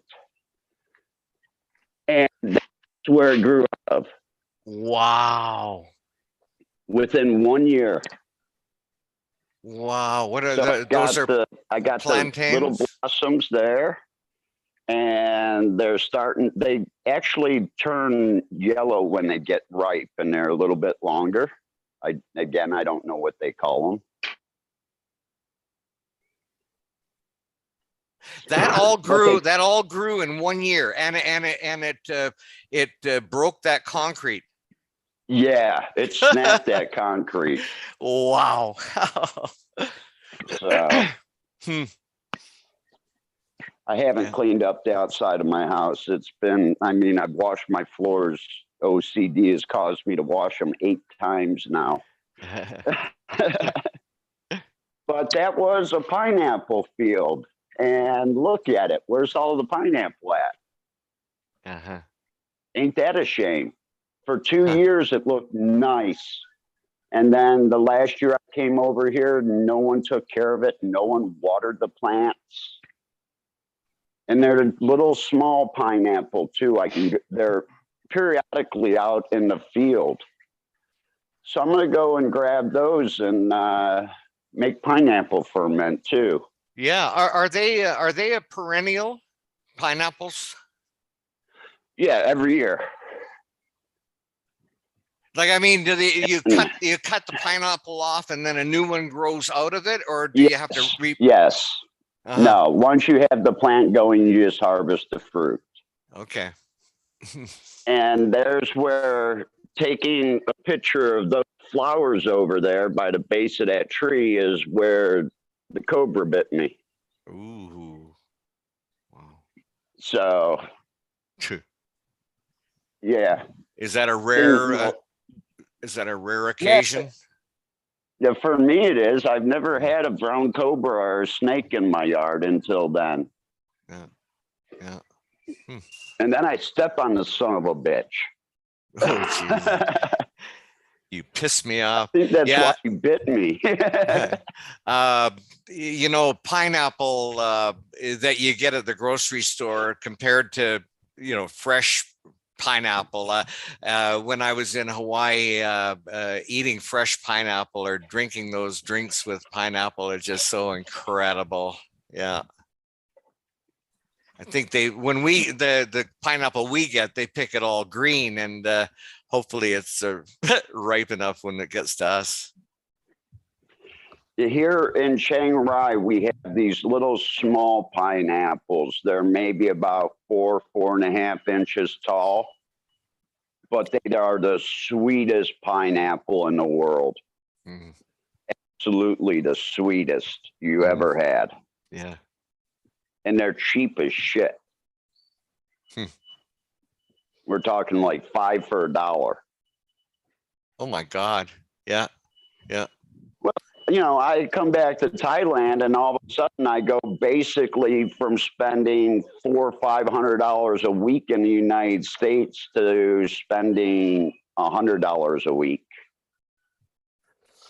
That's your overall living, including your housing? Yeah. My house, the bot is, at 36.6 something is what it closed on Friday at, because it's Saturday morning here. And that's the highest I've ever seen it myself. So you've got to go exchange a little bit of money in and cash in on that extra couple baht. I was taking a shower and my hot water tank caught on fire. Or not tank, but my hot water supply caught on fire as I'm soaping up, and I'm like, oh shit. And I look over the switch, and the switch has got like open wires on it. And you're like, oh man, I'm all wet and I gotta touch that thing. Never a good thing. So I've had 2 fans catch on fire, and I've had my hot water heater catch on fire in the house. So I have to go replace a few things today. Oh, Jesus. Bye. I just want to say bye, y'all. I'm sorry to cut in. Hope to see y'all on Tuesday. I'm making loaded baked potato salad. But speaking of food, I'm hungry, so that's what I'm going to go do now is more food. Bye, Paula. Have a great weekend, Paula. Hey, and I promise you This is a personal promise. I'm calling my guy this weekend and I'm going to get started. That's it. I don't make promises loosely, but for you, I'm going to make that promise. Well, we'll see how well that promise works later on the week. Huh? Y'all have a good one. You too, Paula. Yeah. So I'm thinking, Captain, that we're going to be keeping an eye on Thailand for a while, just to see how things progress. It sounds to me like they're just making it wide open, shit against the wall kind of theory, and then see where everything lies. But it's really going to be interesting, especially in a country like Thailand, where the laws have been so strict. And here we're taking a complete 180 and just throwing it out there. It's going to be very interesting to see, and hopefully you can set an example. It's going to be really interesting to see, and don't want to come out and say anything, but I'm in talks with Future Cannabis Project about doing a show from here and putting it on there, just not on cannabis. I've got some coffee plantations up here to go to, some fruit plantations. We're going to try to find these regenerative gardeners that are up here instead of just the people that throw salt on everything. Yep. Yeah. And they opened up the borders again. So Cambodia's open, Laos open, Vietnam's open, and I got the itch. Yeah. Yeah. Besides that, I got to leave every 30 days anyway. So. Well, that is going to help Thailand's economy, and I'm really hoping that again, to set an example, that maybe it's really the cannabis is going to help Thailand's economy as well. Yeah, but how is $25 a gram cannabis gonna help somebody that doesn't make more than $10 a day? Yeah. Okay. Now, don't get me wrong. I have started to see some cannabis now at about 60 to 75 cents a gram for brick. But I've also seen some of the stuff that they're selling at $2 a gram. And it's like, okay, where's the flower at? It looks like it's all leaf. Yeah. Yeah. But people are buying it. And people are buying the $25 gram shit too. I see it all coming back down to about $15 a gram. And I also see where, for basically $8, you should be able to get at least a brick of 10 or 20 grams of some local grown product. Yeah. But most exciting, as far as I'm concerned, is that if you want to, you can grow your own. And, if we could get that far in North America, that'd sure be cool. How about not 10 plants per household, but 10 plants per person? Well, how about unlimited plant count? I mean, that's my vision. That's my goal. That's my dream. Why a plant? Do they tell you how many fucking tomatoes you're allowed to grow? Give me a break. Or even wine. Do they tell you how much wine you're allowed to make at home? I don't understand. Rick, they're allowing you to do this, so you have to follow by their guidelines. Okay, it doesn't matter what you think. What you think don't matter shit to the government. You know that. Unless you go out there and you go to your local elections and you speak up. If you don't do that, they don't hear you. And if it's just one voice, you're lost amongst many. Yeah. Yeah. But we can't give up. We're heading in the right direction. It's a slow grind, but we're going to win.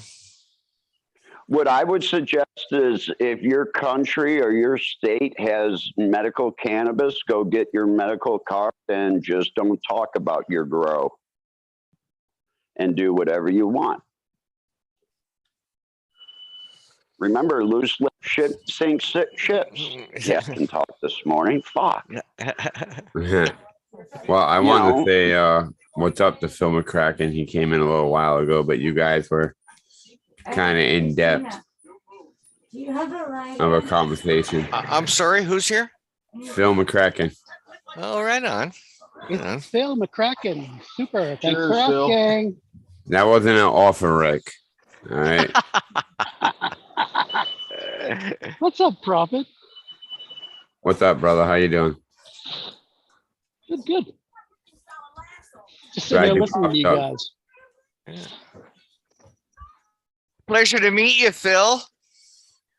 It's ganja, Mertz. I was gonna say, Oh, really? for Christ's sake, Ew. You should have let it go, man. You should have let him go with it for a little while. Yeah, you know, you would have sent me down a rabbit hole because I gotta know who I'm dealing with here. Ganja, so good to see you, my friend. So good to see you. God, you know what I miss is your bicycle rides. God, you make Dude, that's why I got on, because the moonset is like ideal, but here at the beach, it's like right around the point, so I can't get a good. The moonset right now is amazing. Oh, yeah. I'll have Nice. to move to a different area, but yeah, just down the beach going for a night swim because high tide is at 1 a.m. Oh, yeah. I love the high tide swims at night. Yeah, As long as, I can't there's no catch that great moon whites. right now.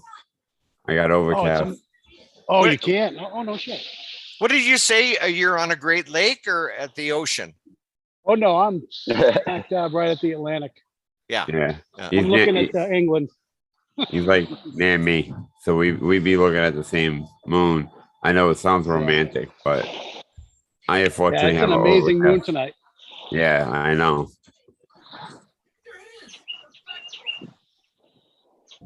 So, yeah, this goes back to earlier in the show. God, I don't know how how you get on these topics of giants and so on, and Gandalfs and all that stuff. But it did remind, and then when I was, I'm reminded, Ganja, of when you took us for your tour through, is it Salem? You're in Salem, Massachusetts. Close, yeah. Yeah. It's the next town over from me. But yeah. And the history in your area, like I'm on the west coast of Canada, and we're barely 100 years old out here. I'd taken my first trip back to central Canada, doesn't matter when, but then I'm looking at stuff maybe 200 years old. And last night I was watching Grow for Show, and Cuz was saying that he just came back from New Brunswick, and he was saying that there's buildings and structures there like 400 or 500 years old. And I did many years ago take a trip to England, and where it's sad that I didn't have that interest in history when I was in school, but it's just fascinating how old. I mean, shit is like really old there, and going through museums and all that. But getting back to the size of people, I think Prohibition, you were saying that like maybe in ancient times you would have been a giant, but I amongst other things, I took a tour of the Tower of London, and that is quite an awesome place. I mean, especially with some of the weapons that they used to use and their methods of torture. The just ugly stretching and really bad stuff. But the thing that really blew my mind was all of the suits of armor. Hundreds of suits of armor.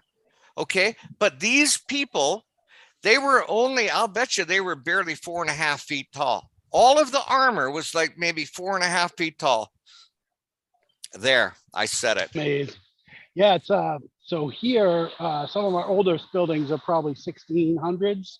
And if like you go into one of those old houses that hasn't been renovated, and literally, I mean, I'm not even 6 feet, and my neck, I got to crook my neck over. It's that low. The ceilings are that low. Part of it is because they wanted to conserve heat, but they didn't have to. Even the tallest person back then, could stand straight up. You know, I mean, literally, it's like, you know, the ceilings aren't even 6 feet.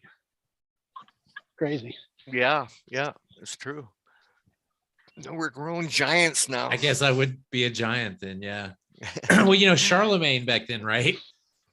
That's, you know, one of the reasons he was called Charlemagne was because he was like 5'11" or something, but like everyone else around him was 5'5". 4'6", you know. They were like, wow, this dude's a strapping young lad. He's like 5'10". Oh my God. OMG.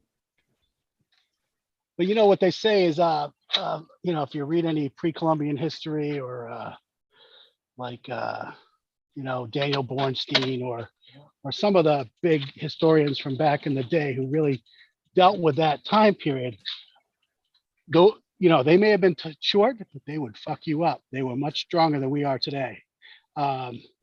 Just because they had to be, you know, it was a more dog eat dog survival type world. You know, those little guys wearing all that freaking armor around, that shit was heavy. Yeah, I'm not trying to wear like strong. a metal suit that weighs like 85 pounds. No, Right. I'll pass. Yeah. They were badass. Those guys were tough. Now, okay, where are you at, if you don't mind? You said this town is from the 1600s. Where? So I'm in so I'm America's First Navy, which is Beverly. Okay. Yeah, so it's you know, our oldest buildings are probably 1620, 1630, something like that. Damn. And I'm running a little bit later in date because my town was actually founded a little while after like Boston, shit like that. I was probably the next town founded, like in a different state. The next state founded. So our houses, our buildings, we have like plaque houses. And if they're a certain date from like the 1700s or even the 1800s, you cannot change anything about these houses, not even the goddamn color. Like, yeah, historical. Yeah, the historical society is all over that shit. Yeah. We got a couple of houses like that here in town. I mean, nothing that old, but yeah. Really Getting tough when hot it out comes to here. the windows. The windows can be it's just, you know, if you have an old, you know, some of these old mansions, and they're not allowed to, you know, they have to conform, so the windows have to be the same. So most people will keep their windows, and they just, you know, their heating bills end up being like astronomical, you know. Bro, what about moving furniture around some of those corners that didn't even, you're like, what? You gotta Like, buy the boxes of IKEA.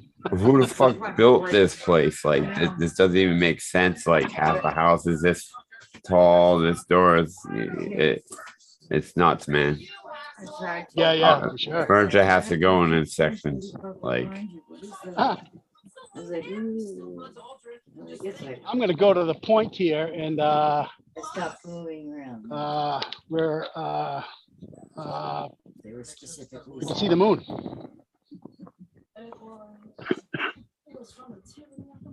Which is a little mile and a half down the street here.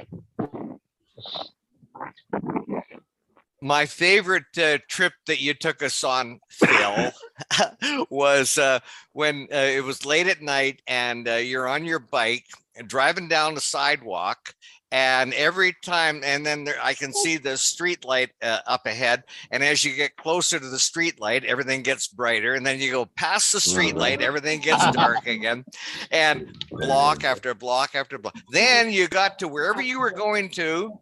I think you smoked a joint, turned around, and drove back. Fuck, that was funny. I love it. I love doing that at night. It's just, you know, It was so loud. good time to be out. There's nobody else out. Perfect for introverts. Here, here.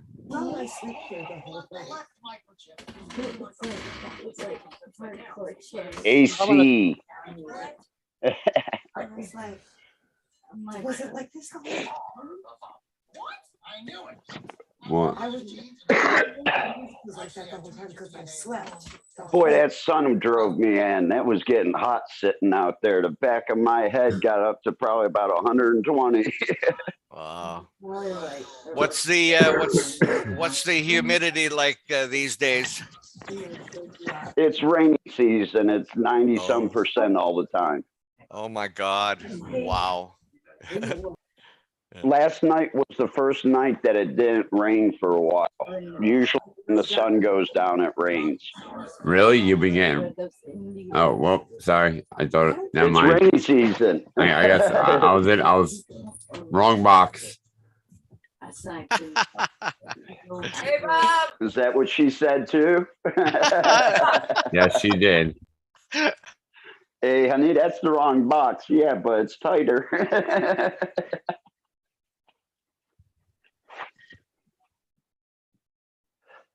But yeah, it is. It's a lot different being able to smoke up front in the bar instead of going to the back of the bar to smoke.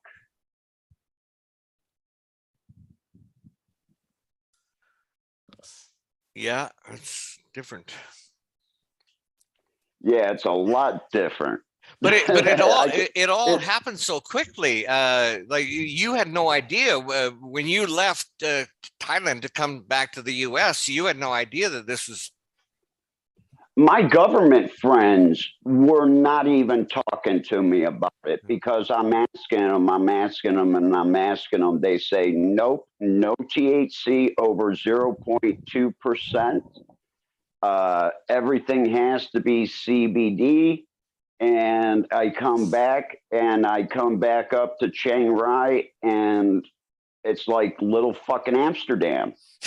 I can go into 8 or 10 different places and buy pot. Yeah. Before it was all, hush hush and out the back door type thing. But now it's right on the counter in a jar. So it's still all black market, like it's they're just coming out of the closet. Is that what's? This isn't government sold cannabis. No, this is not government sold cannabis, and it will never be government sold cannabis. If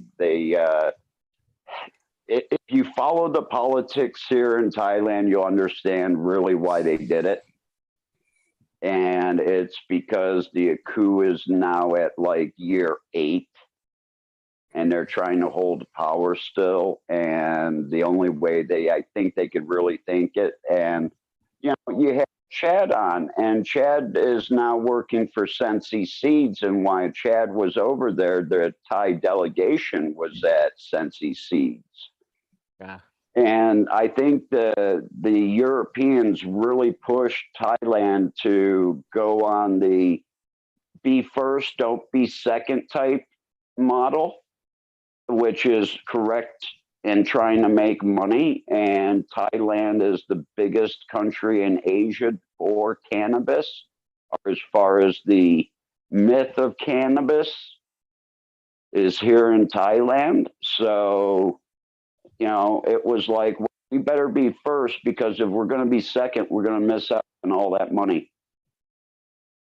And that's what it comes down to, is money, just like any place else. If you want to grow more than 10 plants, it costs you money. That's it. Just pay. Is there much corruption in the Thai government?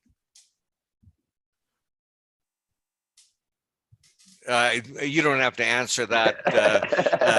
We don't. Yeah, we don't need here. We don't need the militia swooping in on you to when you answer that question. It'd be immigration sweeping in on me, and I'd be gone. It's a lovely place to live. Yes, just leave it at that. Just leave it at that. Hey, your $8 massages, man. I was back home and I called the girl up and I said, hey, I need a deep tissue massage. She says, yeah, they're $80. I give an hour and a half. And I'm like, $80? Fuck.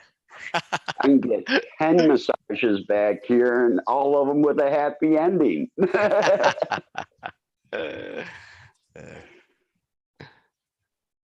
But, as far as the cannabis goes, the the strains are over here that are back in the United States that have all been self. They don't realize that a lot of the plants are self plants. So they don't realize that they lost half of the genetic makeup to the plant, and that's breeding. They don't care. They actually prefer auto flowers because it's less work. They don't have to worry about flipping a time or anything. Just make sure it's watered, and that's it. Everything here that I see is either outdoor or greenhouse, but they have a problem. It's either the sun burning off the terps or the way that they're drying and curing the product. It all tastes the same. It all tastes like hay, basically. You know, when you get into something, especially a lot of these ties, you should be finding tons of lemon and lime terps. And those are really kind of hard to get, you know, to destroy in your plants, but they're finding a way to do it. So a lot of the weed, you know, it'll get you high, but it tastes like shit. Now, if you spend $20, $25, you may get indoor. But, you know, I just kind of signed a contract with a guy here in town to supply him indoor at $7 US a gram. So basically 220 baht a gram. So we're going to drop the prices. The prices are going to come down. They're going to be probably between $15 and $18 a gram for indoor. But how would you like to get $15, $18, people? How would you still like to get close to $3,000 a pound? You know, and that's basically like here. I brought some boneyard seeds over. Tony's One Hitter Quitter, because it's going to be in Skunk Magazine, and that gives them a magazine to look at. And they have a chance to buy One Hitter Quitter here in Thailand straight from me.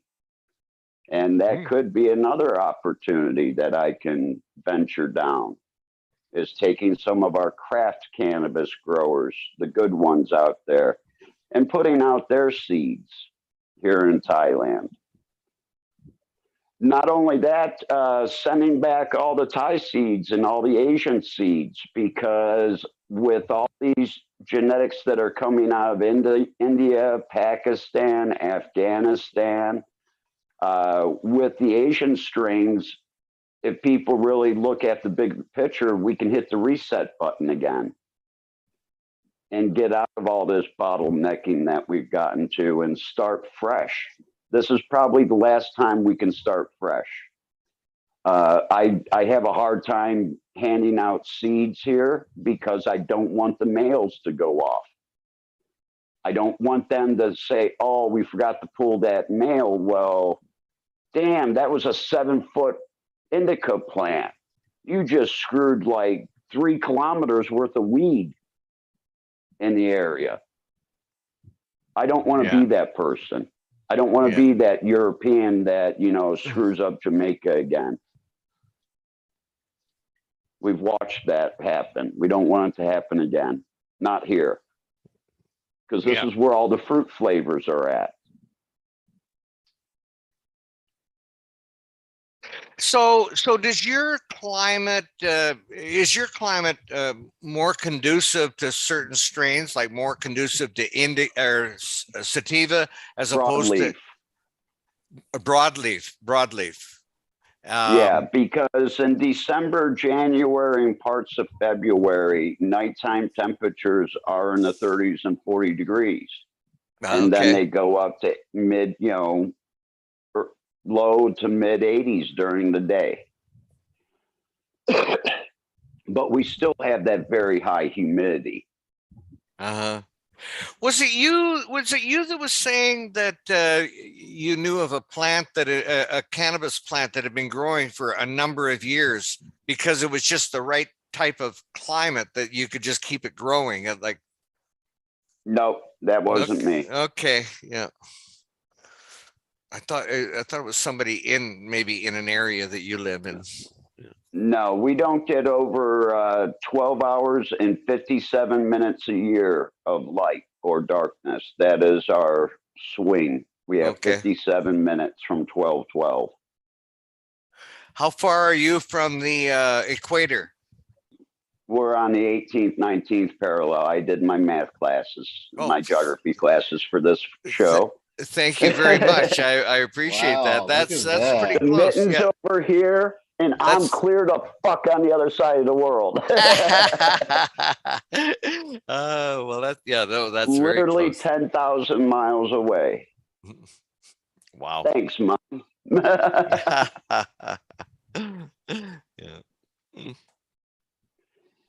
So yeah, it's basically almost a 12/12 here year round. Wow. Yeah.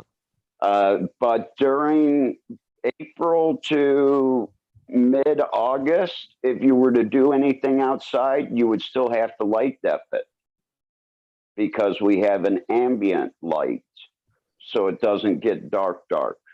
Oh, right. I get it. Yeah. Huh. Interesting. And I'm gonna be doing. I've talked with a guy that does LEDs, and we're gonna be doing some setting up some test gardens out here with some 737s. We're actually going to be using 730s and that far red spectrum to try to turn the plants to go to sleep at night quicker. Yeah. So we're going to see if we can't knock off, maybe a month off of outdoor here. Besides that, I'm also going to start running that 730 in my indoor gardens too, to see if I can't shorten it up by a week. We're always looking for, what can improve our garden? And if we can improve the garden by just telling the plant to go to sleep at a certain time and wake up and controlling it that way, we're really not doing much to it besides adding a little bit different of a light spectrum. And if it can save us 7 or 10 days worth of electricity, that's all basically what we're looking at is getting the cost down. Especially with doing the no-till and the regenerative growing, and moving over to the LEDs, it's all about cutting the costs down because you don't have $4,000, $5,000 pounds anymore, so you don't worry about the HBSs. Yeah, I think a good point about that as well is if you can do your run in a shorter period of time, there's less possibility that you are going to have problems with pests or pathogens. If you can reduce your overall grow time, give you a better chance to do a proper clean and so on. Is every now and then I can see something in the background. Is that Ganja giving us another shot of the moon, or what? Or is he off the screen now? Oh no, that's his square over there. Okay, yeah. Every now and then I can see the shot of the moon there. Okay. No moon. The moon's gone. I'm back on the bike. Oh, okay. I'm losing it, man. I'm losing it. There. What's that? Oh, geez. I don't want to steal any of your thunder. What is that? Sunday night, you're doing a deep dive on outer space there, Prohibition? What? I would never ever do anything like that. That's crazy. Oh God! You see, yeah, I'm not good. I have no filters on me. What do you talk about? Yeah, I think so. Over on Instagram Live, and it's also going to be an excuse to do I'm going to review the past week and then look forward to the week ahead. So, yeah, I think this week I want to talk about the James Webb Space Telescope, which of course just released their, first full res images. So all the space nerds out there, we're all like, oh my God. Yeah. And it was pretty cool. But as cool and as amazing, as beautiful as these pictures are, there's like a inherent terrifying quality to space. And we're going to talk about that So, Yeah.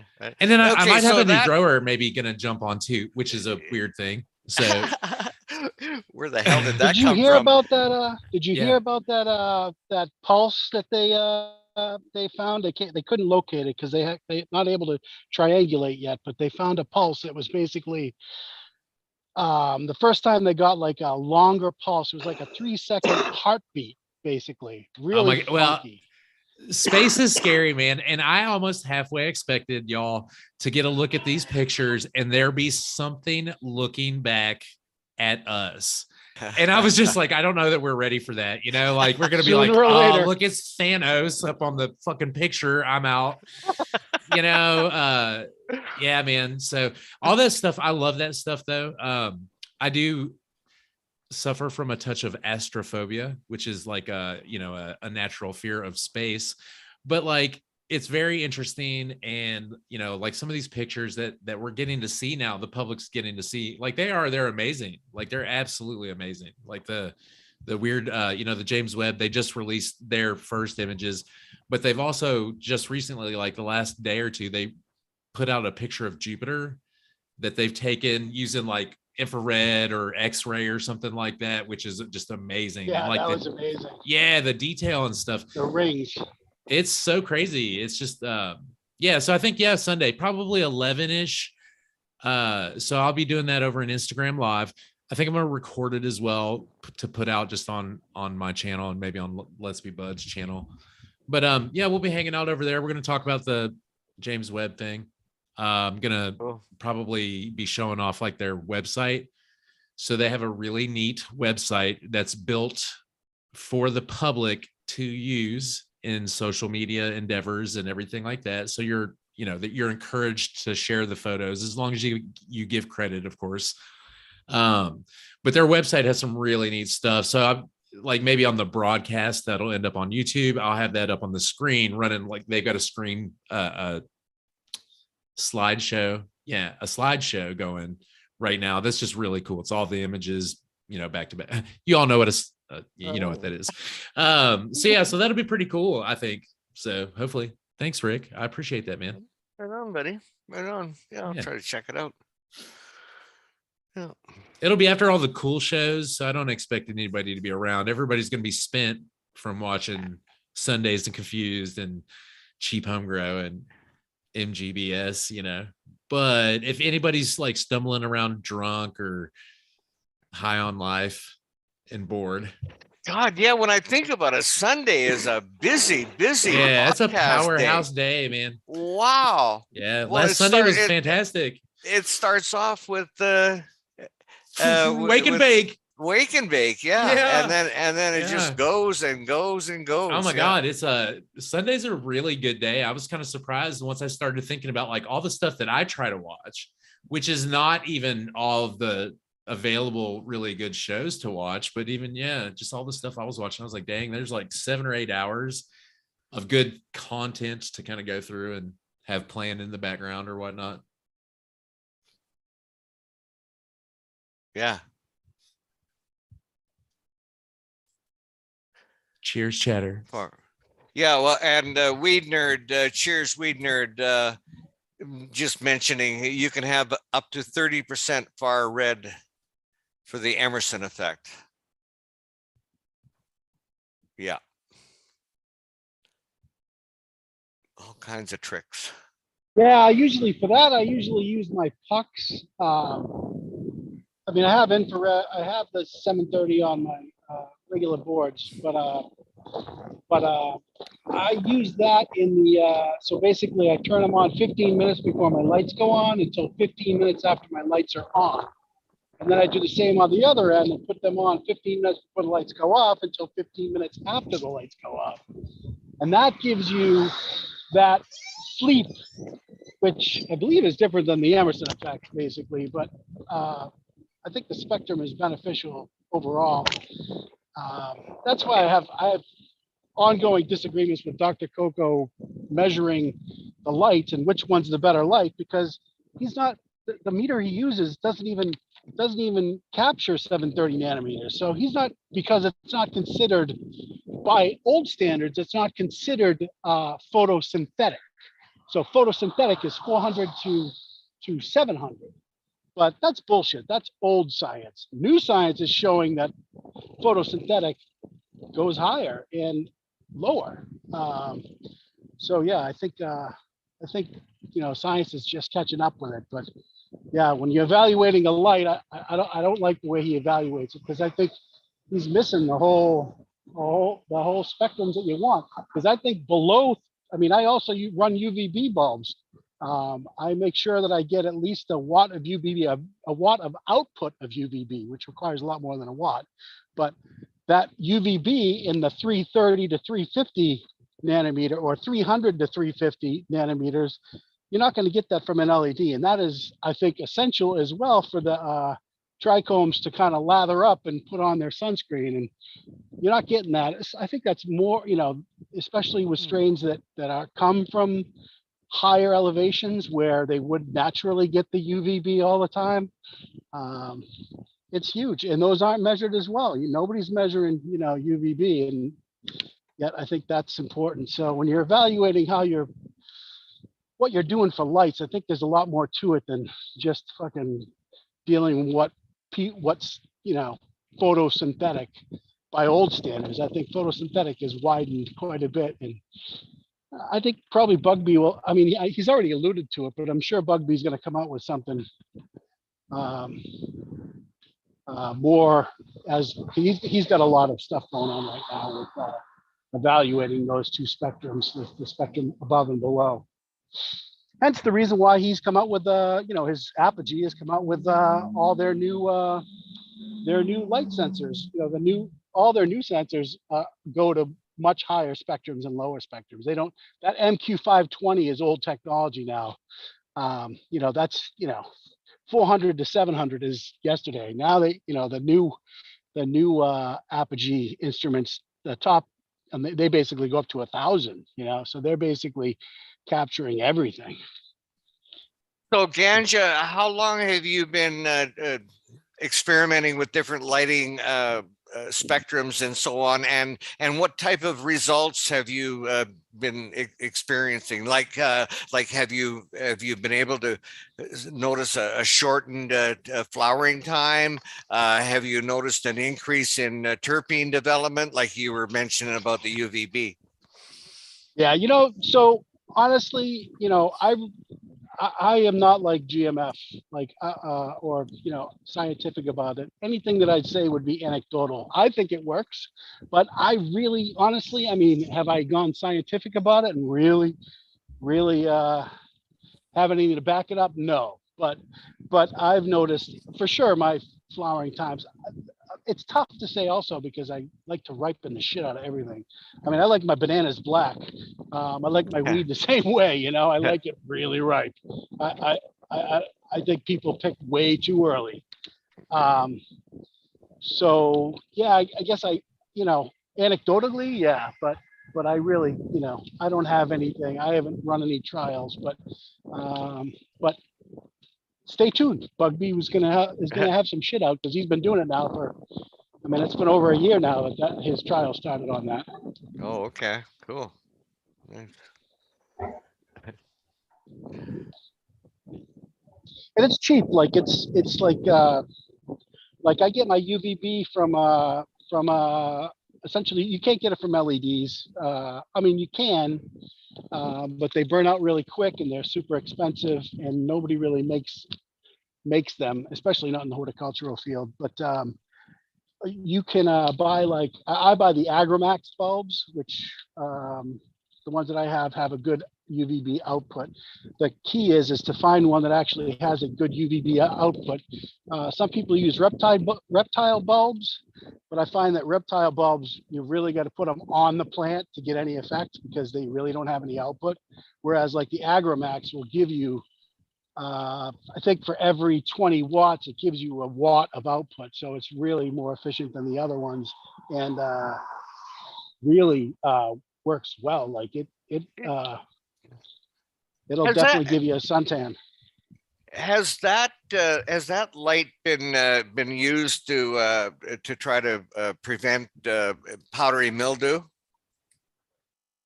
I think It's definitely, I would say that would be where you want to go, is the UVB for sure. It's definitely going to help out with that for sure, right? Yeah, I've seen in some operations where they actually walk up and down the rows, and like you were suggesting, you get that light really, really close to the. Now it may, I just can't remember if it was a UVB or not, but yeah, I've seen just guys, and I've seen operations where they're actually using UVC, which I think is just crazy to have guys walking around with portable UVC. You know, I think that's downright dangerous. that was going to be my next question: is the danger involved in working with that shit? Yeah, yeah. Gee whiz, we better check in on G-Bay. Yeah, yeah, okay. What up, G? Good to see you, buddy. Good to see you. I'm high. Very high. But you're still with us, man. That's Oh, great. I'm good to go. Everything's kaleidoscope, kind of, sort of. Chat's Good, 3D, so I'm not participating much. Good.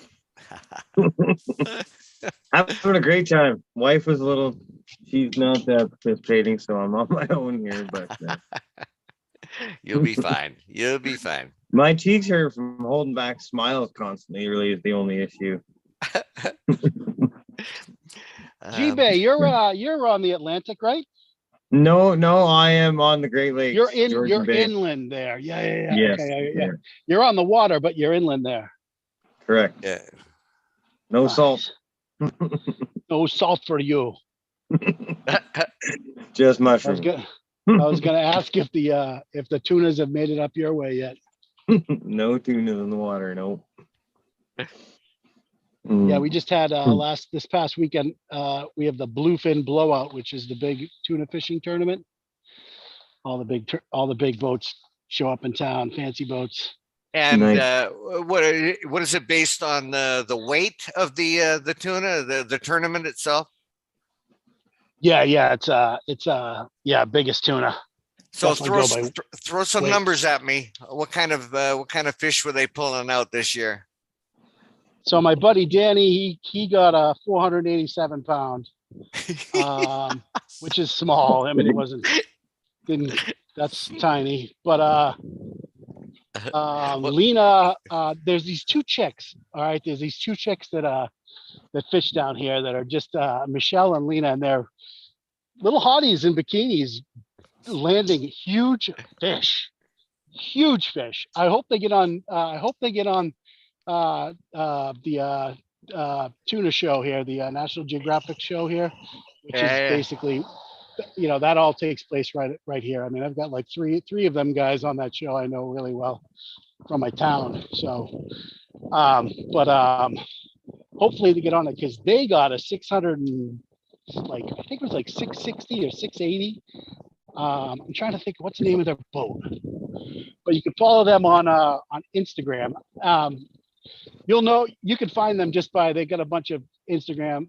They're the ones last year that had a beast, and they got an Instagram video that has like 20 million views of them hauling in a beast of a tuna. I think it was like 119 inches. So it was like maybe 900 pounds. And those two girls, they brought it in the boat with a freaking manual crane. It wasn't even a crane. It was basically, they had one pulley basically, and they fucking pulled that thing in a boat. It was amazing. I was impressed. Badass chick. Do you know the record tuna ever pulled out of the water? Record weight? Yeah, so it was almost under contest, I think. I'm not sure where the AGFA is right now with this latest entrance, but so it's 14, I should know exactly, but 1460 something, I think, is the biggest.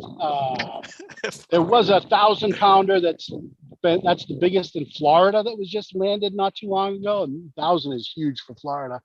But see, the thing with that is, like, you can't a 1,500-pound tuna, they travel at 65 miles an hour. These things are the most powerful beast on the planet. So it's There's way bigger ones. There's way bigger ones, dude. There's just no fucking chance you're ever.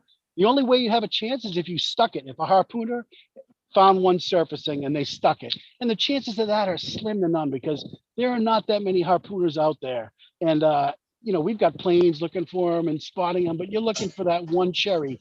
And everybody knows that all fish, the feeding on top is always the smaller fish. The bigger fish, they conserve their energy and they wait for the shit to fall down.